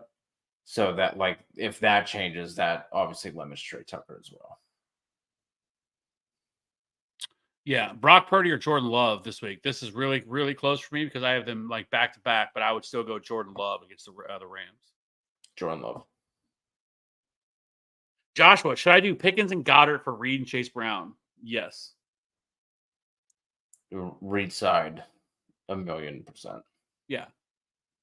Because Goddard's been really good. Maybe he not really thinking about it, but like he might be a decent sell high because I think when AJ Brown comes back and then obviously Devonta Smith as well, he goes back to, being kind of third in the pecking order of targets. So, yeah. But it is a little bit tougher because he is on bye. Anyways, start Addison, Shaheed, or Deontay Johnson. This is going to be Deontay Johnson. Still Deontay for me in a tough matchup. His usage is just too good to pass up. Yeah. JSN, Worthy, Cooper, Flowers, start 2.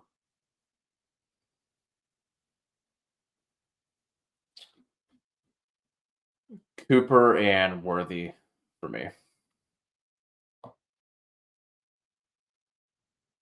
It's going to be Cooper and Zay for me, but it is close. I have Xavier Worthy at wide receiver 25, but I have Zay Flowers at 21 and Cooper at 15.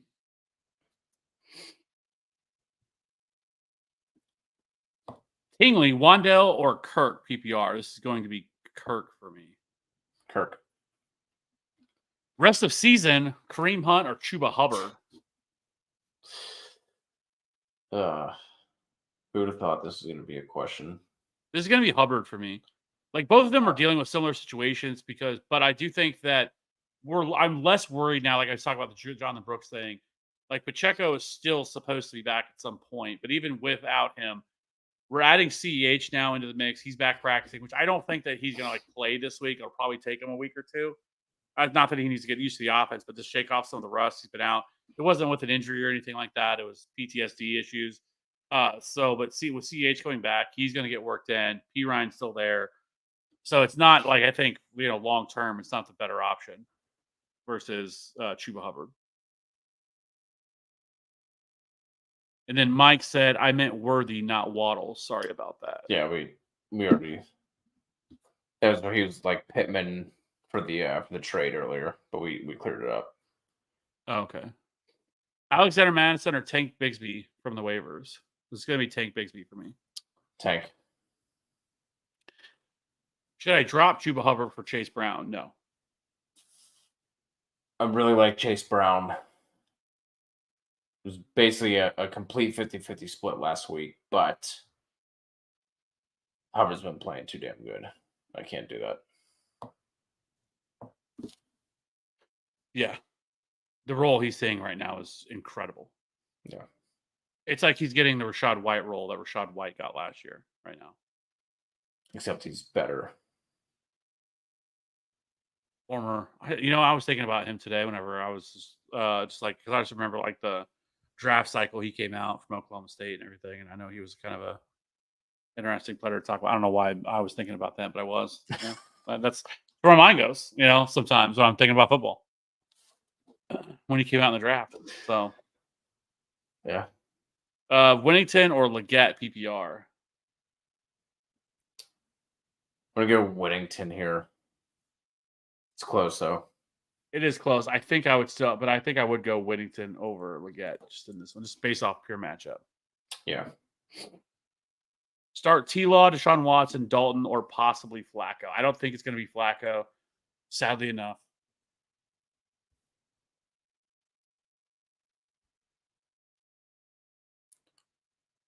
I'm gonna say it, but I'm gonna say it. Sean Watson. That's what I say. It's just a great matchup. The Commanders' defense has been really bad. I know last week they did a good job against the Commanders' defense, did a good job against the Cardinals, but I also feel like that was a lot of the Cardinals' own doing versus anything else. Yeah. Or you know what? No, I'm gonna go Trevor Lawrence. Yep. Give me I Trevor was going to say, as long as the weather is okay, I'm going T-Law. If Yeah. not, I would pivot to Watson. Yeah, I would go Lawrence. Yeah. Start McLaurin, Ayuk, or Brian Thomas. It's Ayuk for me. You're right. Drop Charbonnet for Chase Brown. We already had that. Did you get that one? Mm-hmm. We got it just a couple ago. Group A or Myers? What do you think, Cody? I think I'm going to let you answer this one, bud. I have full confidence in whatever you say. I have Myers ahead of Group A. I don't mind Blake Group A at all. I have him at kicker 14, but I do have Jason Myers at 11. So right now my top 12 are Brandon Audrey, the GOAT, or Aubrey, excuse me. Kaimi Fairbairn, Harrison Bucker, Younghoe Koo, Justin Tucker, Jake Moody, McLaughlin, Evan McPherson, Tyler Bass, Chris Boswell, Jason Myers, Austin Seibert. Seibert's been the man too. So that's kind of the way that I lean the kickers this week, as of right now. Is it worth picking up Quentin Johnston if I already have Ladd McConkey? No, I don't think it is. I don't want two wide receivers that are going to be really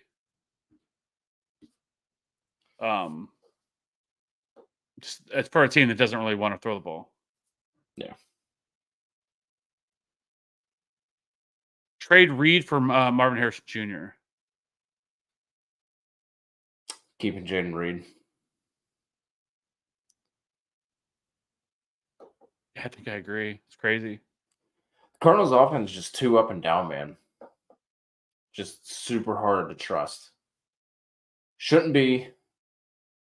I mean, this is a situation where Marv should have stepped in and, been seeing 10 to 13 targets week in and week out. But just hard to trust. Yeah, I agree. Will Travis Etienne start? Yeah. Yeah, it should be fine. Dream kicker, Bass or Younghoe Koo? This is going to be Koo for me. I was going to say the same thing. Tingley, JT by. Supposed to be Saquon. Oh.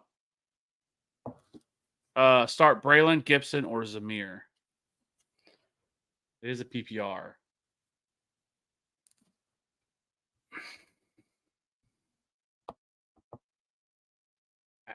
I'm going to go Gibson. While the reports of him potentially, or like the quote, I guess, I think is being a little overblown. I do like the matchup here, and he has been involved week in and week out.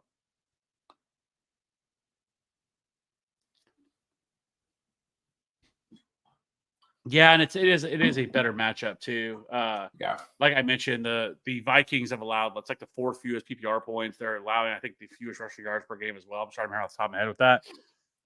But yeah, so I don't love it for any of the the Jets running backs this week, either Brees or Braylon.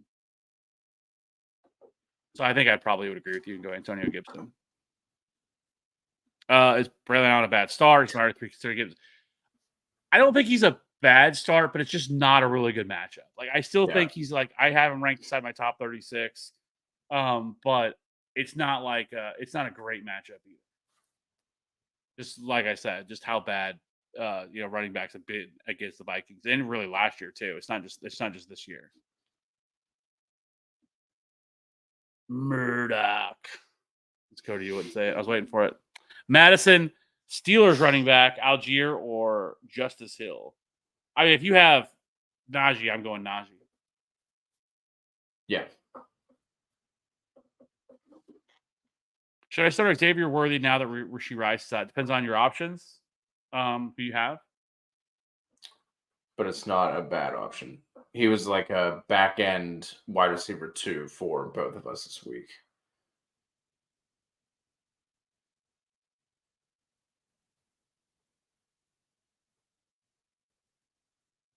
Rage Rod, Joe Burrow or Sam Darnold? This is Burrow. Yeah. 808 wide receivers are Nico, Addison, London, JMO, Odunzi. Was able to snag Rashee Rice off waivers. Love to see it. Is it possible that Rashee Rice could end up being a value twice this year? Not just through drafts, but also if he gets dropped, if people pick him back up, and he's actually on the out for a few weeks. Could be Great call. Could be the rare double value this year. Yeah. Running backs for Jordan Mason, Cooks, Gibbs, Dowdle, Eli Wilson. Would you trade or keep current lineup?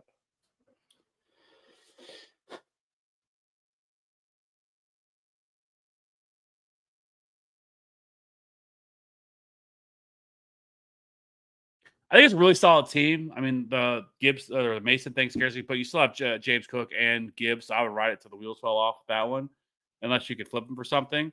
But Dowdle and Elijah Wilson are a good depth.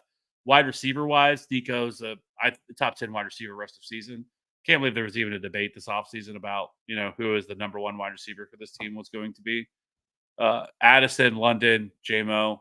I think I would like a little bit better another wide receiver here, but Rashee Rice could end up being that for you. Yeah. Because I don't think there's if I was going to do anything, I guess what you could do is because you are deep enough at running back that you could flip Jordan Mason and try to get another really strong wide receiver, to there. I think that's something you could look to do if I was going to make any sort of trade. Michael Pittman and JSN for Mike Evans. I kind of want. I don't know. I want Evans here. Yeah, I think you're right. Pittman and JSN, I think, are just a little too volatile. Yeah. Jacob, what are your thoughts on Kenneth Walker? Baller? Stud? Kenneth Walker was something I was extremely high on heading into this year. And just what we saw. What he did against the Lions, against arguably the best run defense in the league. Super explosive. And what was more encouraging to me was their willingness to utilize him late in the game. Like when they were down, I thought that was going to be straight Zach Charbonnet, but he was still out there. They were giving him opportunities. He was getting, run, whenever they were just in clear catch-up mode. So that is a very big positive for me. Somebody that was coming off an injury, and he still handled the majority of the work. I think he had 12 carries to only 2 for Zach Charbonnet. So I think it's very positive for Kenneth Walker. And just as explosive as he is, I think that he is going to be a home run this year. As long as he can stay healthy. Kanoa, Aloha, Stash 1. Zamir, Akers, or Tracy? It's going to be Tracy for me. For sure. We've talked a lot about Rashee Rice already. With no IR spot, I'm holding until we get some sort of answer. I don't know when that's going to be. It could be next week, could be the week after. I don't know. I would have thought that we've gotten some sort of concrete answer of what's going on with Rashee Rice. The fact that we haven't, though, I just think as more and more time goes by, it's actually more positive than it is negative in my mind. Yeah. What's up, guys? Need help at the flex for half-point PPR. Hunt, Shakir, or Downs? It's going to be Kareem Hunt for me. I'm going Shakir.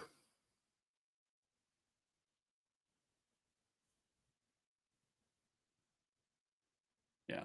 And if you haven't already, by the way, be sure to hit that like and subscribe button. We do appreciate it. Just 2 hours into it. Yeah. So if you haven't already, it helps the algorithm on the like button and the subscribe. Let us know that you care, or you don't. You don't have to either. Totally up to Yeah. you. But would appreciate it if you could. Isaiah, what do you think about Trey Tucker? I don't know if I ever Oh, thought we ever had this many questions about Trey Tucker in one show, but I get it with the Devontae Adams news. Like Cody said, I completely agree. I think he's going to be very much a kind of boom bust type option, and he's going to be harder than not to predict. I don't think he's going to be someone that can seize a consistent target share. They also have other options. I mean, Brock Bowers would be the biggest winner of this rest of season. Someone that I think is going to see the most upside from it. But I don't think he's also a bad bench spot. Like he's not a bad he's not a bad option. He's just not somebody that I feel like I'm going to be like feel confident every week as a starter. Cairo, start Baker or Jordan Love. This is Jordan Love. love for me. Good to see you in here, AT. Drop 2, Eckler, Ford, Dell, Brooks, Swift, Ingram, Fryermuth, Rice. Drop 2.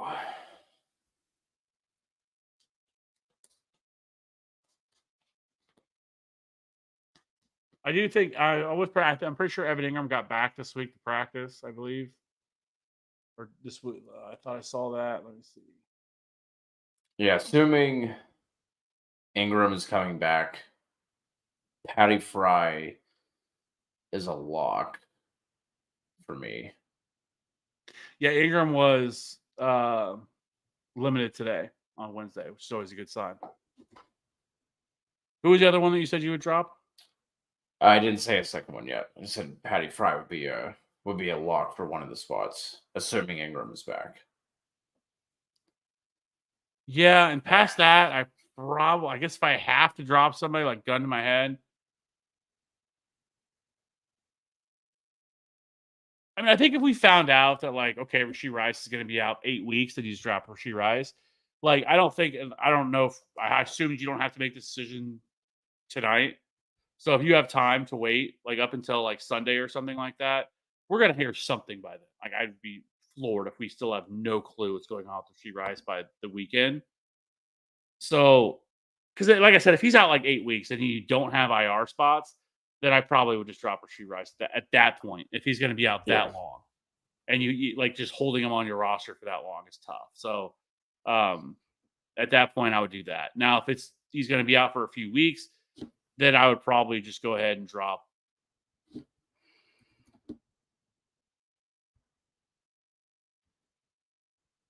I don't know, probably Austin Eckler. I'd probably drop Ford, but It would be between those two, but yeah.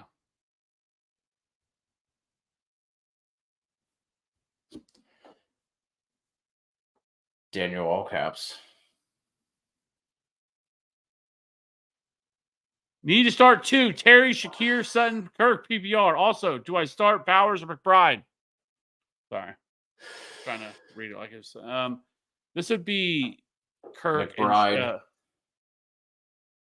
Kirk and Terry, and then I would start McBride. Yep, I'm with you. Will, pick one PPR, flex. Xavier Worthy, Chase Brown, take Dell, Leggett, or Shakir. This is going to be Worthy for me. Worthy. Isaiah, Pickens, or DJ Moore? I'm going to go DJ Moore here. DJ. Little revenge game for DJ Moore. Yep. Jacob, start Fields or Burrow? I'm going to go Justin Fields. Yeah, I think you've convinced me. It's a Steelers thing. It's a Ohio State thing.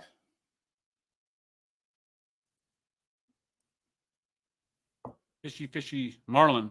Hey guys, should I start Jamar Chase and Saquon for Tyreek, or should I trade? I don't think he should start. For Tyreek, Kyron, and Debo. I'm the Rice owner, and Ayuk has been underperforming, so I need wide receivers bad. I'm good at running back. Saquon Mixon, Josh Jacobs, Irving. Other wide receiver I got is Brian Thomas, Xavier Legette.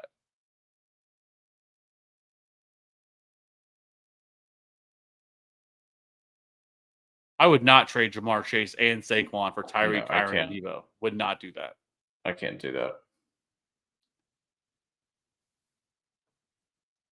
Because you become really thin at running back. Like, I know you say you're good at running back, but like I know you're getting Kyren Williams back in that deal. But to me, like, I don't see the need for doing this, really. I mean, I know you lost Rashee Rice, but you still have Jamar Chase. You said you had Brian Thomas, which I've already said I really like. Like, I feel like a lot of times when people make trades, like, they're always trying to go after, like, the elites, right? Like, trade if you really want to, if you feel like I think you're okay at running back, but, like, and you're trying to get a wide receiver, like, trade Joe Mixon or trade Josh Jacobs or somebody like that. Like, I don't want to trade the RB1 right now, right? And arguably a top 3 or 4 wide receiver rest of season for Tyreek Hill, who can be a wide receiver 1 for sure, but I don't know when that's coming. You know, like, you're taking on other people's issues because people are wanting to move off Tyreek Hill because he hasn't played well. And you're kind of taking on that issue for him and making it easier for them. Kyren obviously has been great. And then Debo, I think, is solid. It's not a bad trade. It's just, I don't love it. Yeah. I'm with you. I prefer to keep Chase and Saquon for sure. Yeah, like, I would just take, like I said, like, mix in, especially after he comes back this week. Or you take Josh Jacobs, something like that, which Josh Jacobs hasn't great either. It's tough because, like, if all things were considered, like, this was week 1, I would probably have been like, yeah, I'd do that all day. You get Tyreek and Kyren, like, Tyreek is phenomenal. Tyreek is not, arguably the number 1 wide receiver. Kyren, really good. Debo, like, it's not a bad trade at all. Like, and you're probably could be winning it, but it's just with Tyreek. I don't know what to expect with that offense. And that's what holds me back from this. Wouldn't, as a Chiefs fan and Mahomes dynasty owner, Mahomes is single-handedly hurting my team. Yeah. I don't even know, like, I don't know if you've watched very much Mahomes this year, but he's been making throw after throw this year that I'm just constantly like, what the fuck was that? Like, who are you throwing it to? Like, just really bad decisions and really bad, like, I don't know. And, like, I think we've talked about this, but I just don't think he cares. Like, I don't think the offense cares until, like, later in the season. Like, it just feels like every year now they just, like, we do this and, like, everyone's like, oh my God, this offense is so bad and this team's done, they're cooked. And then, like, last half of the season they turn it on and then they go win another Super Bowl. Like, I don't know. Yep. It's frustrating. Same old song and dance. Yeah. Is Josh Downs startable with Richardson as quarterback? I think it lowers his ceiling for sure. Yeah, I mean, I think it also depends on what your other option is there. Champagne, but I mean, he did have a 25% target share last week with Richardson at quarterback, and during the offseason, Josh Downs was the one who was turning heads in training camp. So, and last year before Richardson got hurt, he was also, I think, neck and neck with Michael Pittman on almost every single week in terms of targets, yards, everything. So, yeah, he's still startable with Anthony Richardson. Group A or Younghoe Koo. It's Younghoe Koo for me. And then Boswell or Okay, it's not letting me select it all of a sudden. I don't let me select anything all of a sudden. Letting you? That was weird. Now it is. That was weird. It was like frozen. Boswell or Jay Sanders. This is this is Boswell for me. Hell yeah. Trev to go. Start Downs, Waddle, or Rome. I'm gonna go Waddle. This Downs for me. Yeah, I figure. Joe. I don't know if we've seen Joe in here for a while. Good to see you, JK. Najee or Jordan Addison at flex. It's gonna be Najee. Yeah. Especially in a half-point PPR. Is Rachaad White starting material now that Bucky Irving has been rushing so much better? Yeah, no. I think in PPR formats he's still okay because he's still going to see a lot of the pass catching usage. Last week was just kind of where they just blew the doors off of the Eagles. But yeah. Like I think he's more, but I think he's more of a flex option now than anything. Yeah. Definitely been bumped down. Yeah. I think we've had him as an RB3 the last 2 weeks. Debro sitting on a 3-game winning streak. Love to see that. My other options are Mooney, Javonte, or Josh Downs.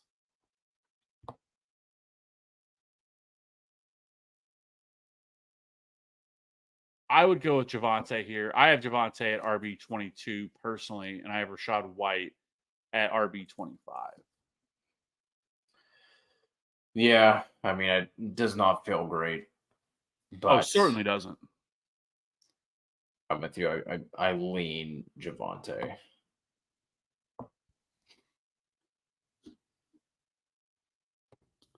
Ryan, 10 team PPR, 2 flex spots. I have CJ Stroud as my starting quarterback. Should I start Diggs or Chuba Hubbard? This week it feels dumb leaving Diggs on my bench, but I'm not starting him over CD or Mike Evans. Did Mike Evans practice today? He's off the injury report. Yeah. Okay. I was trying to see that.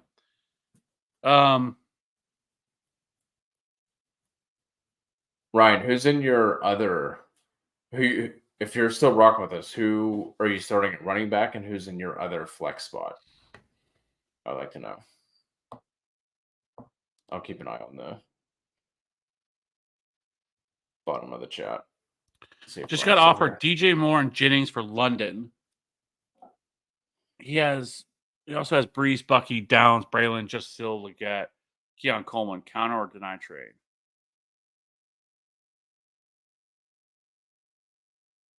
I would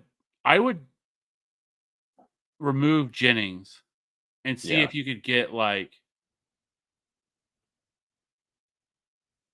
a Braylon Allen. I don't know. They probably don't do that, but just with the way Braylon Allen's played.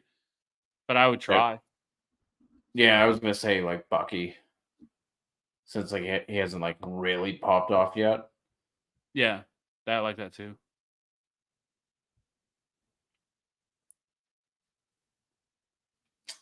Now I see the problem. So Chuba or was it Diggs? Man.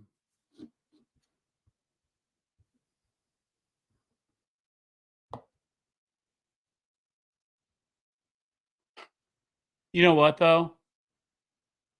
Here's what I'm going to say. And I know this from last week doing my research for the Monday night game, or not the Monday night game, the Sunday night game for the Bills. The Bills are terrible in the slot. Like that's where all the production they give up. They are great against outside wide receivers. It is the slot wide receiver that you want to target. And Diggs, I believe, check to verify that, but I believe he's been running most of the routes from the slot. Yes, he has. And so I think that would be but it's so tough because I really like Chuba Hubbard as well. Especially the usage, but I still think I would lean towards Stephon Diggs. Slightly lean toward Diggs for me as well. But that's really tough. Like I could totally understand what you're, because especially the way that Chuba Hubbard's been playing the last 2 weeks. I guess I don't think we've gotten confirmation one way or the other if Tank Dell's going to play, right? I have not seen anything. I think he was limited today, if I remember correctly. Yeah, officially limited. So I would assume he plays. Because that kind of lowers the ceiling a little bit when Tank Dell's going to be out there. I don't know. That's so tough. I'm fully on board with the revenge game this week, though. Yeah. I don't know. Yeah, okay. Well, let's roll with it. Can't can't flip flop.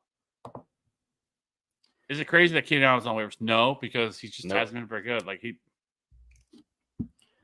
The other issue too is last week it was Rome who stayed on the field in 2 wide receiver sets, and Keenan only came in on 3 wide receiver sets. Now, could that change? With Keenan coming off that injury, sure. But at the same time, it's not like this team is going anywhere this year, and it's not like they have to force Keenan Allen onto the field. Like, it'd be better for them long term to have Rome on the field more often versus Keenan. So, no. Unfortunately, because I love Keenan Allen, but yeah. it's not crazy. Debro, full PPR, starting wide receiver, Marvin Harrison Jr., Deontay, London. Other options are Rashad White, T. Higgins, Brian Thomas. Looks good or need to change something. I would keep it. I do like T. Higgins this week, but I would keep it. Yeah, I think so too. It's tough. But yeah, I think I would keep it as well. It's trying to get Brian Thomas in the lineup. Just can't do it on that. Can't do it. Jacob, I'm being offered Rashad White for Rashee Rice. No. I'd rather keep Rice. Yeah. What are your thoughts about Amari Cooper on the Chiefs? I think he would be a great fit for everything the Chiefs want to do. Do I realistically think that it's going to happen? No. The Chiefs would probably bring back Kadarius Toney or something before they they're always just looking for players that know their system. Like that's the main reason for what a lot of what they do. It's super frustrating. This is even what Andy Reid said. Whatever he was asked that question about trading players, and basically it was, we'd prefer to have players that already know the system that we run, stuff like that, versus players that don't. And so I know this is all fun. We all do this every year around the NFL trade deadline, and generally speaking, nothing ever happens during NFL trade deadline. Yeah. So and especially if they find out Rashee Rice isn't going to be out for very long, they're not going to make that trade at all. What are some factors that make a kicker more appealing to stream in any given week? Cody? Weather and the Vegas total. So yeah, those are two things for sure. As the NFL implied team totals, that's like one easy thing. I always say you can go Google literally NFL implied team total week whatever, and it'll come up. There's like 7 or 8 sites that automatically pop up that you can pull that from, and they update throughout the week as like Vegas lines change. So that's definitely number one because we want teams that are going to score a lot of points. But that's not the end all be all. One of the most predictive things that you can find when looking to stream kickers, though, is third down conversion rate for offenses, which makes sense because teams that are able to continually move the ball down the field are going to be in better situations to be able to kick field goals. So I didn't check this week, but the week prior to, because somebody asked a similar question to this, and I answered it on last week's streaming options show. As of heading into last week, 9 of the top 12 kickers came from offenses that were ranked inside the top 12 of third down conversion rate. And it was like 10 of 12 came inside the top 15. So it's almost every one of them. Another one is passing yards, but it's a little bit early and a little bit fluky to be looking at that because passing yards is also like last year in 2024, it was like 8 of the top 12 kickers came from offenses that were all ranked inside the top 12 of passing yards. So, but the easy one to go check though is third down conversion rate. Again, you can go to Google and type down NFL third down conversion rate 2024. There's sites that'll pop up that automatically give you that, and you can kind of look there. That's also another good option. Or you can just watch our streaming show that we do every week on kickers, and I can just do the work for you because people don't really want to go look that up. That's the main stuff that I look at whenever I'm looking at streaming options for kickers. And for me, those streaming options this week are it's like Chase Boswell. I keep saying Chase Boswell. Chris Boswell, Chase McLaughlin. That's why. Mixing those two together. Chase McLaughlin, Austin Seibert is widely available. He's been phenomenal. He's like the kicker 7, and he didn't even play week 1. he's been really good. Obviously, the Commanders' offense has been phenomenal. They get a lot of PATs. They continually move the ball. I mean, they didn't punt for what was it?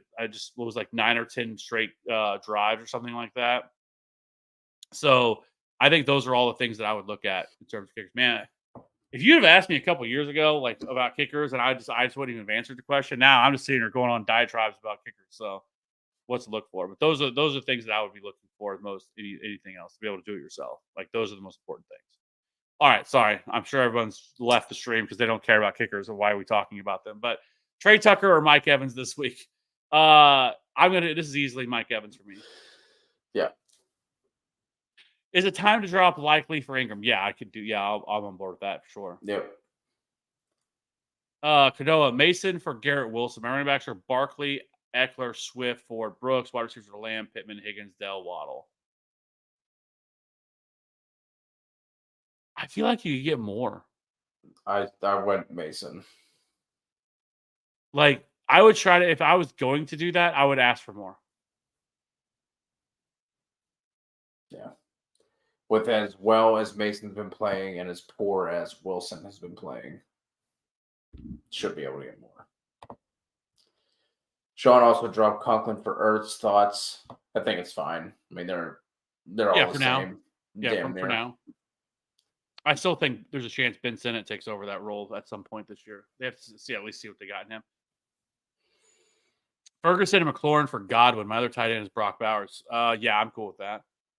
Yeah. Because I mean Ferguson has been really good since going back, and to me, tight ends are so valuable. And McLaurin coming off some good weeks, like maybe see if you can get something else thrown in there. It doesn't have to be like a big piece to it, but like a bench stash, especially it's a little tougher that after last week, but like a Chase Brown or somebody like that, Dontavian Wicks, like those guys are going to be a little bit harder just because they're coming off huge games. But like players like that, players that we're looking to stash for a long term, add to be able to add into that. But I don't mind doing that, but I would probably want a little bit more. Worthy, Wicks, Leggett. This is gonna be Wicks for me. Yeah, if we need two, it's Worthy and Wicks. If we just need one, I'm gonna actually go Worthy over Wicks, but it's close. I have Wicks ahead of Worthy, but it is close. Generation X. I ended up getting the Broncos DST. Love that. Geno or Dak this week. This is gonna be Geno for me. Mm-hmm. Then pick 2 running backs, 1 wide receiver, and a flex. So Connor, Cook, Mason. This is going to be Mason and James Cook. And then 1 wide receiver is going to be DJ Moore. And then I'm going to flex James. I'm going all 3 running backs and then Amari Cooper.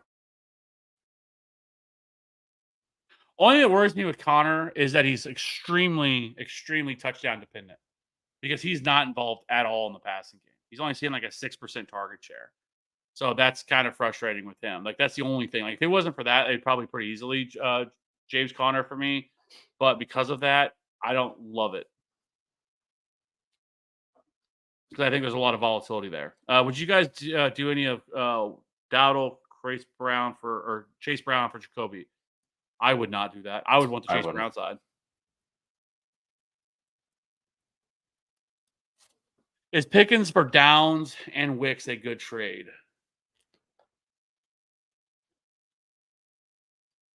I would do that. I would take the Downs and Wicks side.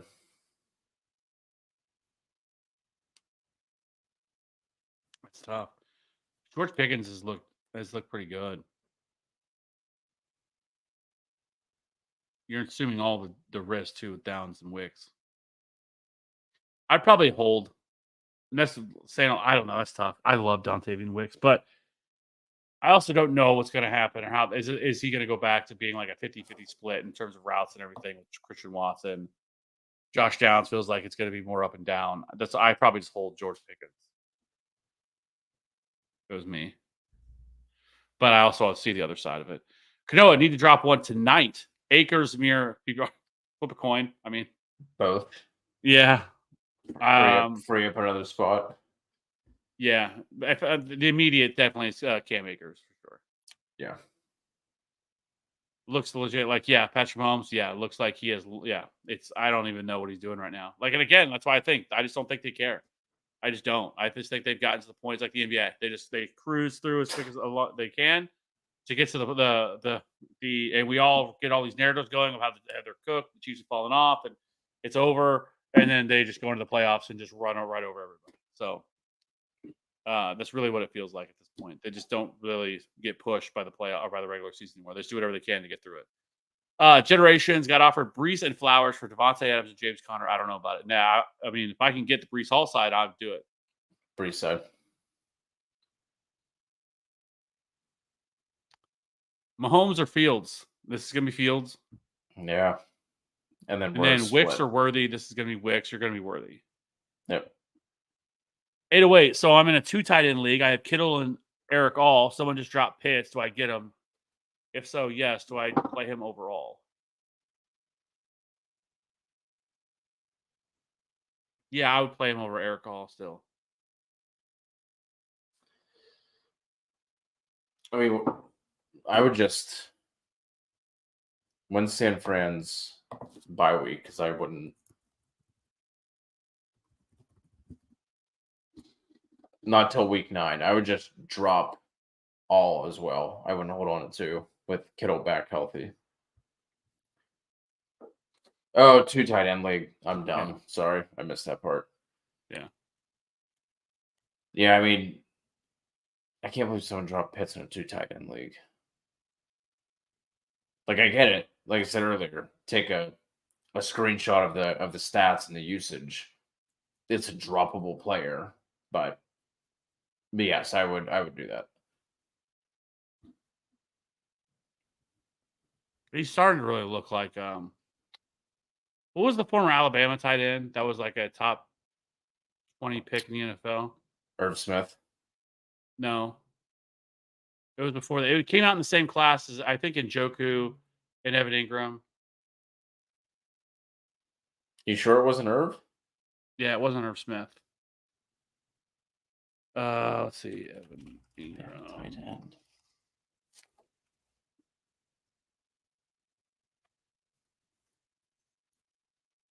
OJ Howard. Yep. Yeah.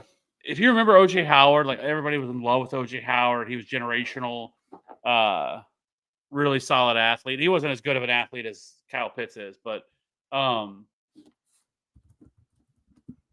didn't quite have the draft capital either. He was picked 23rd. But still, I know everybody thought that he was going to be, phenomenal, and absolutely just never did anything. So, I don't know. I hope not. I hope maybe can. It does take longer for tight ends to develop, but it's super frustrating that we're now in all these years and he still is outside of the first year has done nothing.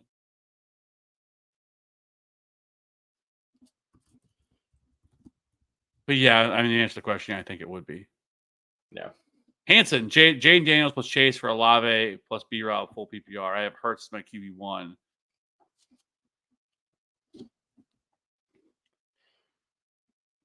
Is it crazy to say that you'd rather have Jaden Daniels than Jalen Hurts?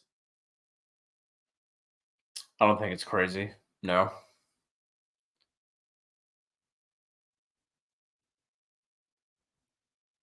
That's kind of where I'm at with it.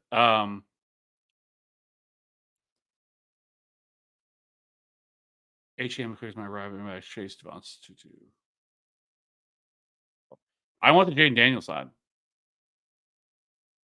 Yeah. Mitchell giving up Jamar Chase. Or is that Chase Brown? No, because it says H. and Cook as my RBs. And then Okay, Chase yeah. Devonta. No, it makes sense. Yeah, no, I'm definitely not doing that. Yeah. Sometimes you just need to read, Kevin. Yeah. Yeah. I mean, it can be hard. James, would appreciate y'all's thoughts on this trade. I was offered if you could. Been going back and forth on it all day. So we got offered Dobbins, Chubb, and Shakir for Reed and Bucky. No. I'm going to keep reading Bucky. Yeah, for sure. I mean, like you kind of said, Dobbins is going to be a little more touchdown dependent. But like Nick Chubb, I'm not excited about Nick Chubb. Like he's an aging running back coming off a really, really, really bad knee injury, and just we always see this that it takes these players. Usually, it's their second year where they finally start to look better. So I just don't really have much interest in Nick Chubb. And then Shakir, like I've said, like I feel like he's kind of a cap ceiling type player. They're going to spread the ball around a lot for Buffalo, and I think he's going to be okay. But I just don't know if there's going to be enough volume like there. But like Jaden Reed is like a top 15 wide receiver rest of the season. And then Bucky, has some pretty serious upside. So yeah, I don't want to do that at all. So I would not make that move. Wicks or Pickens this week? I got Pickens by a smidge. And it is a smidge for me. I have George Pickens at wide receiver 19, and I have Dontavian Wicks at wide receiver 20. When Jonathan Brooks comes back, will he start? I don't think so. I think eventually he will, but it's not going to be right away. It just depends too. I mean, we are talking about this coming up. It's a lot harder to say that whenever like Chuba's played phenomenal the last 2 weeks, but like if he falls back off, then it's a lot easier to say that. But right now, it's like, oh no way, he's going to do that. But that's also because Chuba Hubbard the last 2 weeks has been phenomenal. So I will say that. Yeah, I think eventually he starts, but it's not going to be. It's going to be a ramp up period. Do I trade Bucky for Reed? I mean, if you can get Jaden, if we're talking about Jaden Reed for Bucky, I'm doing that yesterday. Kev, when Pacheco's coming back? We don't really have a definitive. It does still sound like he could be back. I know in the broadcast, I think it's like a week or two ago. I think it was last week that they were talking about it. Yeah, it was. I think it was on. But they made it sound like that he should be back, or that he's still trying for to be back by, which would be like the 8-week mark, which would be around week 11. But we'll see. Just to add to the tight end situation, earlier debating on picking up either Kmet or Ingram and dropping Likely or Ertz. Who would be the two you would keep? Do you recommend having 2 tight ends? I do not. I would just pick up Ingram and let the rest go. Yeah, so I mean, if it's a one spot that if it's only a one tight end roster spot, like one tight end league, then yes, you don't need 2 tight ends, and I think Ingram's fine to hold. Buddy Raylan, guy just woke up from a mighty nap. It sounds awesome. I'm doing great, Kev. How are you doing? I'm doing fantastic.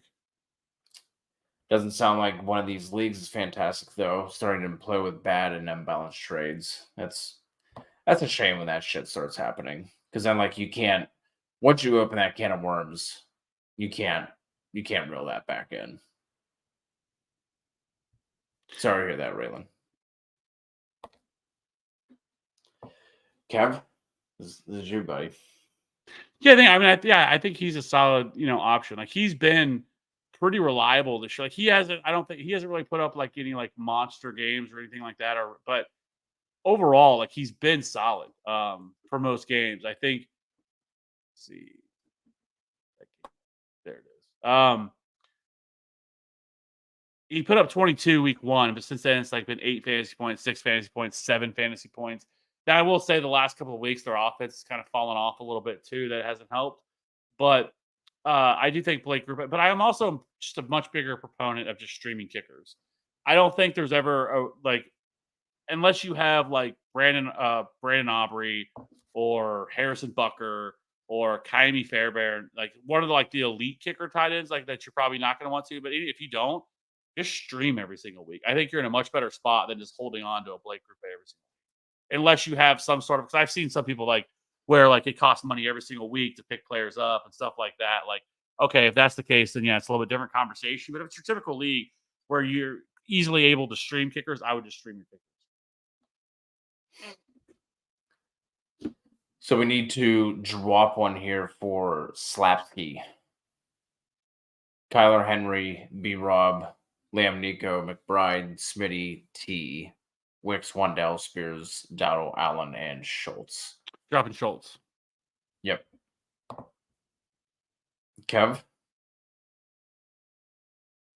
This is story of a girl cried a river and drowned the whole. You like that? This is gonna be Austin Seibert for me. I have Seibert at kicker 12, and then I have Cairo Santos at 15, and then who's the other one? Group A, and then I have Group A at 14. So right, pretty close to each other, but I would prefer Seibert. But I absolutely love her when she smiles. ETN or BTJ? Ooh, I'm gonna go Brian Thomas Jr. I'm going ETN here. But I get it. We find keeping Patty Fry. Should I stream someone else? I can't imagine there's anything. Basically, like the only answer would be Tucker Craft. And that'd be it. Mason for Neighbors. Now we're talking. Now we're cooking. Yeah, I'm perfectly Now okay. we're talking. Yeah, I'm good with that. So it looks like Pickens is on Isaiah's bench right now. Johnson, Jefferson, Moore, Dale, Pickens. That was the one for Wicks and Downs, right?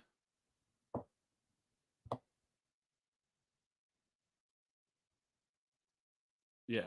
I wish there was like a search function they had on here. Or like a filter to be able to. Is that what it was? I'm almost positive. Yeah, it was Pickens for Wicks and Downs. Yeah, I'm trying to scroll up and I can't find it. Oh, yeah. Yep, you're right.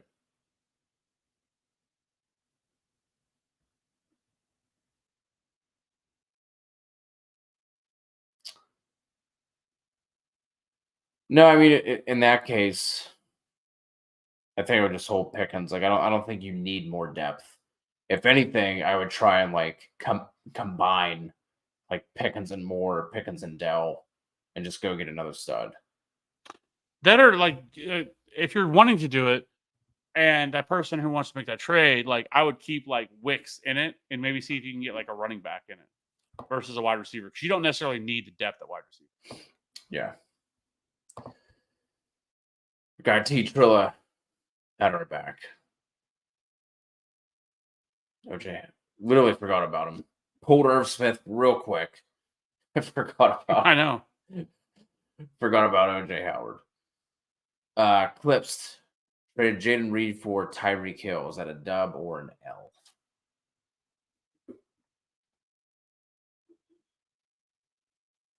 I think it's too early to call. Yeah. This. I mean, because on the surface, yeah, it's a W, right? You got Tyreek Hill for Jaden Reed, like, sure, but like, Jaden Reed has been phenomenal, and again, there's the uncertainty with the Dolphins' offense right now, I think, but I'm gonna say it's like a lowercase W right now. We're not to the capital W yet. Dude, we're gonna have to start using that. That's a great one. Anyway, so if I get pissed, do I drop Manuel Wilson, Roma Dunzi, or Rico? Is this the 2 tight end one?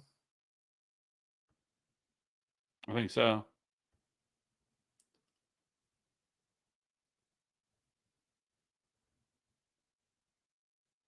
Anyway, Yes, if this is the yeah, it is. Yeah, because this is so in a tight end league, I have Kittle and all. So I'm gonna drop Pitts. Do I get him? I would just drop all, right? I don't know. It's just for me, like I think Eric All could end up being like a difference maker within this offense, and so that's what worries me. But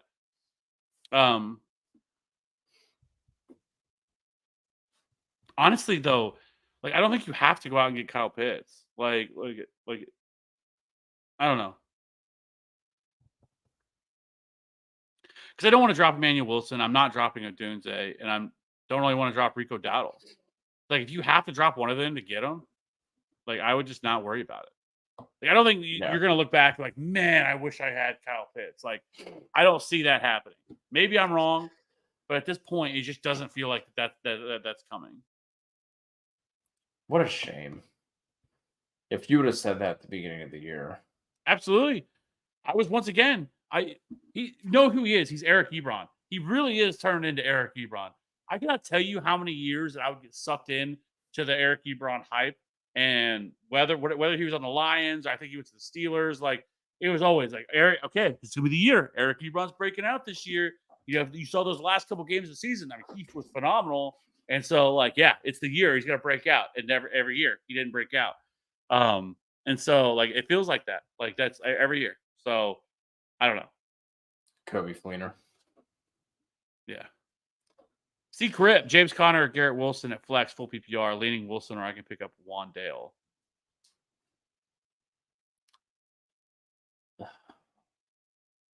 I'm gonna go Garrett Wilson, but I get it if you go Connor.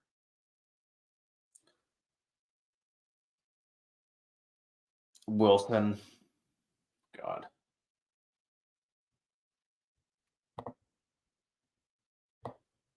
Thoughts on Tucker Craft? I like him a lot this week. And especially if Luke Musgrave is going to miss. Not like he's been mixing in that much anyway. Tucker Craft really dominated that last week. But obviously, if he's out, then that just means it's all his. Abreu, thoughts? Drop Hopkins or Judy for Kraft for next week with Kelsey on the bye? I would drop Jerry Judy for it. Clips, if I trade for Tyreek, I'd have CD, JJ, Debo, and Reek in a 12-man PPR. Draft CD, acquire JJ through a trade with Henry. Should I smash Reek? Pause.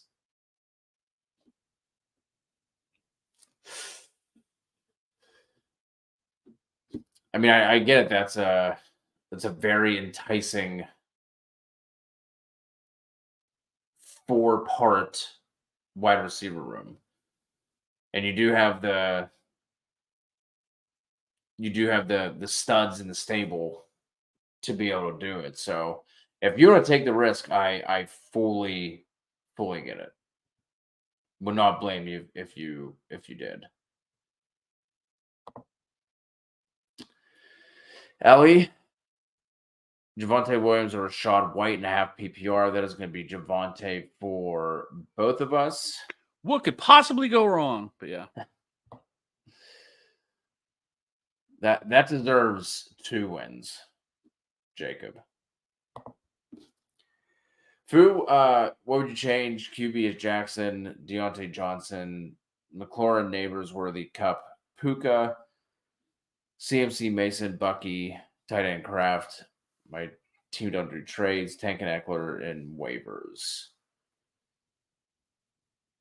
You know, before the season started, whenever you had this team and you drafted this team, you had to have been like, Pants off. This team is going to be phenomenal.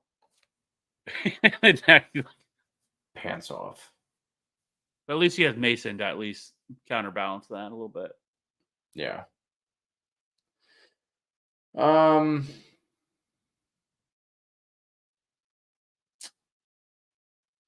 Yeah.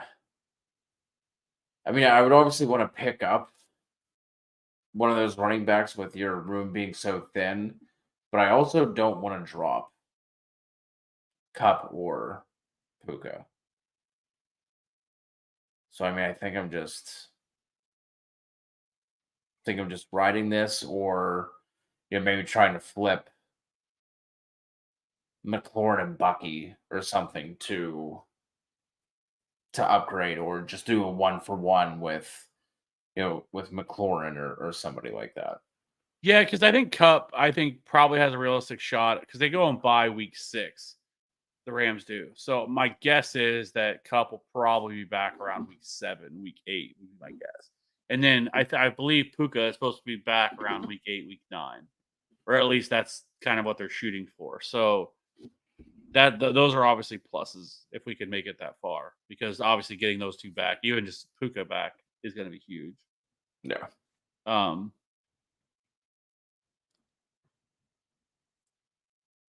This is going to be or Wandale. Full PPR too.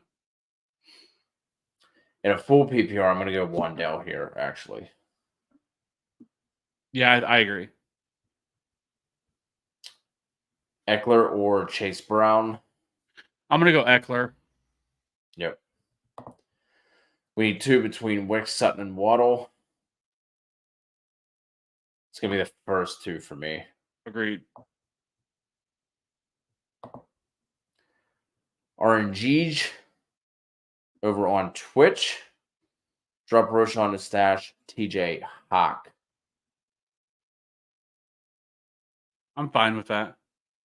Yeah. Fine with that as well.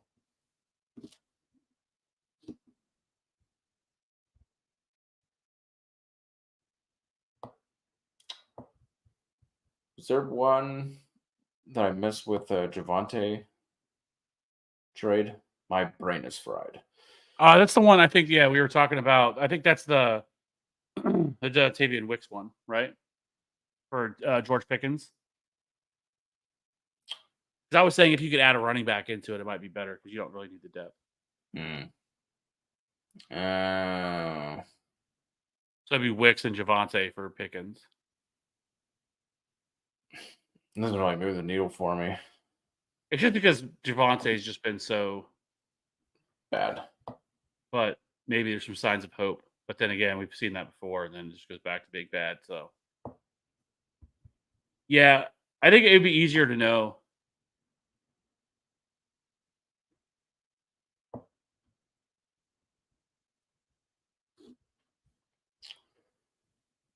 What we need to hear, not what you want to hear. Preach. Just trying to help you all out. That literally might be the first time y'all came out of my mouth like without meaning to say it, and I did not like that at all. You're a Southern kid now, so I really need to like take some time off. That's like where'd your Yinzer go? That's hurting my soul. We need to move on. Appreciate you, Kanoa. Appreciate you rocking with us. Appreciate all yins. Should I drop Judy or Downs for Wicks? I would drop Judy. For sure. Big Truds drafted both Tyreek and Waddle. What should I do? I have Kamara, Cook, Godwin, DJ Moore, Puka, and Puka in the mix. Hawk Chuba Worthy. Hawk Chuba. AR Gino. Chris Brown. Shakir and Kraft, 3-1. And then follow that up with Am I Cooked? I mean, no, you're 3-1, so you kind of gotten through it okay. And then eventually, like I said, you should get Puka back, which is going to be a big boost. And then I just have to figure at some point, like hopefully, maybe Huntley with another week learning the system and everything else. Yeah, it feels very much like I don't know. Maybe we could get a little bit of a get right spot a little bit anyway of what we just saw. So no, I don't think you're cooked at all. Yeah. Myers outlook rest of season. Assuming Adams is traded, I think he's just going to be a just like a low floor or a high floor, low ceiling type of guy. But I'm not expecting like the run that he went on a few seasons ago with what they have at quarterback. Things gonna be fine. Probably like in the wide receiver 3 conversation week in and week out in full PPR leagues, but I don't think he's going to have much of a ceiling. Yeah, I'm right there with you. I think he's like a wide receiver, low end wide receiver 3, high end wide receiver 4, somewhere right around there. Stash Emmanuel Wilson or Tracy. If this is just like a pure stash, I'm going Tracy.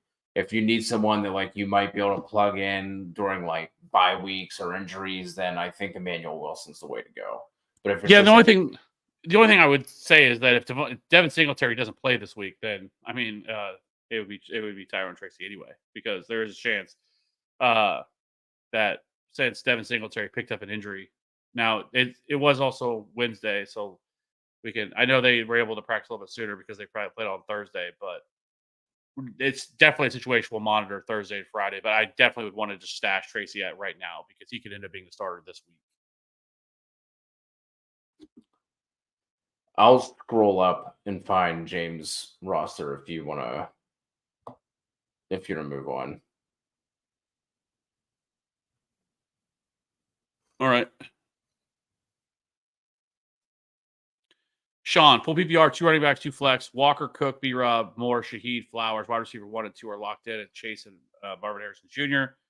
The 2 running backs is definitely Kenneth Walker. I have Kenneth Walker as the top. I have Kenneth Walker my number 2 overall running back this week.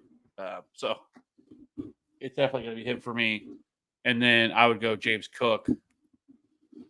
And then the flex, I would go. Gonna be Robin the flex. We have 2 flex. So. Oh, whoops. So I would go Brian Robinson and DJ Moore. Yeah, me as well. All right, I have his roster if you want to throw up James' question. James, should I try and move someone from my roster for any running back or just ride it out? So my strong wide receiver room, hope for the best, and Bucky and Brooks coming back, stuck at 0-4, set roster early.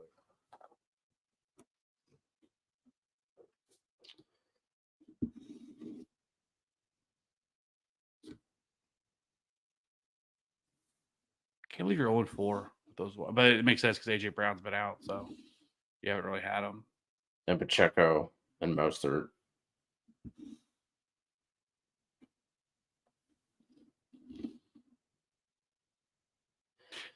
Yeah, I'm just not making that trade though because I just don't think it makes you any. Well, I think he was asking for like any trade, right? Just to move like any of the, because we already said no to the trade. I think he's the issue is he just doesn't have any, because like we say Jonathan Brooks is coming back, but just because like they haven't activated his practice window yet, so at the very least, let's say they do it next week. If they do, then it could still be another 3 weeks after that before he's even back.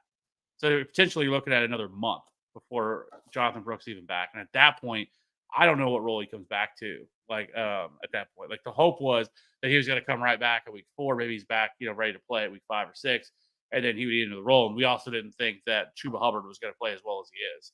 So that's the concern with him. Now, as far as a trade, I get it because like we can't hold out hope for Pacheco to be back. Like that's still weeks and weeks away before he's even back. Mostert looks like he's trending towards that. Like we thought he was going to be back last week and it didn't happen. Yeah. But so like you definitely need running backs for sure. The issue is that I feel like you're just kind of getting put over a barrel because you're giving up Jaden Reed and you're getting J.K. Dobbins and Chubb, which I'm not excited about, but J.K. Dobbins I'm not that excited about either. Like with Jaden Reed, I feel like you could go get like a legitimate running back just for him. Like you don't need to even include Bucky Irving into that. Like just like if that's really because like you do have DK, AJ Brown. I don't know what your other wide receivers are because like then you are creating another hole, but like you definitely need something at running back. The other option would be like he also has Ayuk too, so you still have DK, AJ Brown, and Ayuk, so that's still a really strong wide receiver room. So yeah, I mean, you either like sell high on Reed, like you said, go get you like a stud, or you sell Ayuk like below his probably like what his like market value should be. You know what I mean? Like, can you make like a smaller move and you keep the core of DK, AJ Brown, and Reed? But that's where I would lean. Because Reed's not going to be able to keep up what he's been doing the 2 weeks with Jordan Love. Yeah. And so, like, I think if I was going to be, because you definitely need running backs. Like, you can't keep going with the running backs you have. I like the depth that you have with Braylon Allen and Bucky Irving, and then the potential of Brooks coming back at some point, and then Pacheco at some point. But like, that's still a whiles away. And if you're 0-4, like, you kind of have to do something now. Like, you can't just keep waiting. And so, I don't like the Dobbins, Chubb, Shakir. It just feels like a bunch of whatever, and it's not really helping you. I would rather take Reed and go after somebody like a much higher, target, like whether that's like a Joe Mixon or, I think, I think even like a Kyron is within reach. Yeah, I would say Kenneth Walker, but he's coming off a 36-point performance, so Yeah. that's probably not going to happen. But Right. like, or maybe even try to work something for a Bijan Robinson. I mean, Bijan, he hasn't really been great so far. Uh, he's been okay, but like maybe buying low on Bijan Robinson. I guess we didn't really mention him. Brees Hall, like I'm not saying someone's going to trade you Brees Hall for Jaden Reed, but like I think that you have a building block to start with that with something like that to get that, or even like you said, like a Brian Robinson, which I would want more than just Brian Robinson if I did that, but like Brian Robinson or somebody like that I think you could also go after that you don't and I just don't like the players that you'd be acquiring in that trade. Yeah. Um,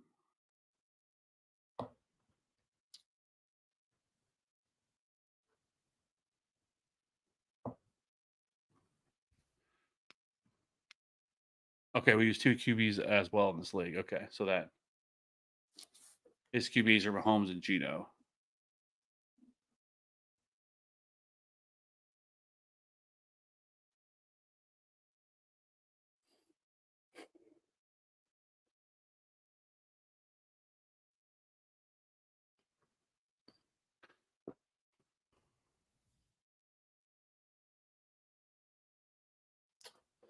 Fine. I would do that.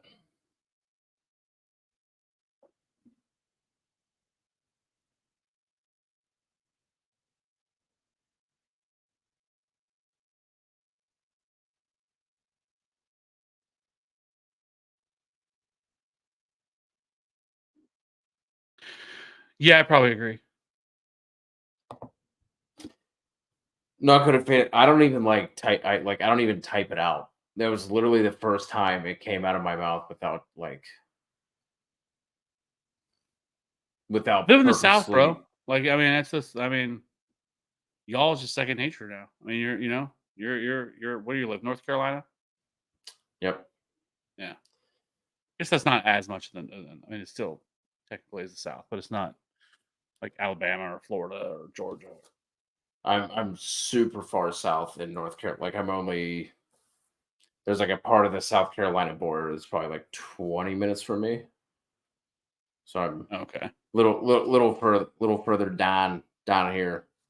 Yeah, so the Yinzer is coming out of you. You're not so much a Yinzer anymore.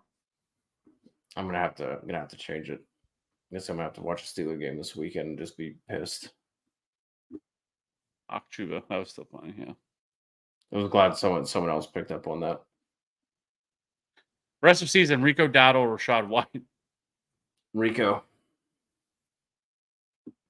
for me.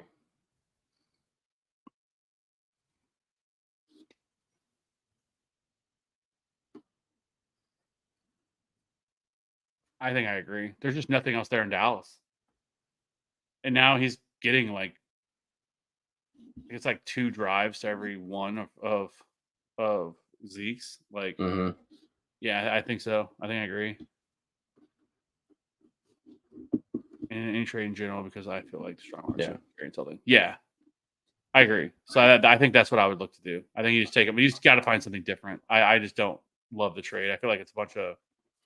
It's like when people offer you like they go pick up players off the waiver wires and then they put them to a trade and be like, look, I'm offering you these 7 players, but like I'm like, oh yeah, but they're all For your bums and one you're good one. yeah, and you're wanting a stud. Like that's not the way this works. Like I don't know. Yeah, that's what that trade feels like. Very much so. Like, hey, Yeah. I'm trading you all the players that I don't want, and you're going to give me the stud. Yeah, like that doesn't work. Josh Allen or Jaden Daniels this week, which is crazy, but it is a very valid question. It is. It's still Josh Allen for me. I have Josh Allen at 1. Josh. So Houston's secondary and passing deep pass defense has not been very good at all this year. So they're kind of like the Vikings where they do a really good job of pressuring the quarterback and getting to the quarterback, but they have not done very well at stopping opposing passers. So I do have Josh Allen, where Jaden Daniels does have a much tougher matchup against Cleveland's defense. So I have Josh Allen at 1, and I have Daniels at 3. Allen for me as well.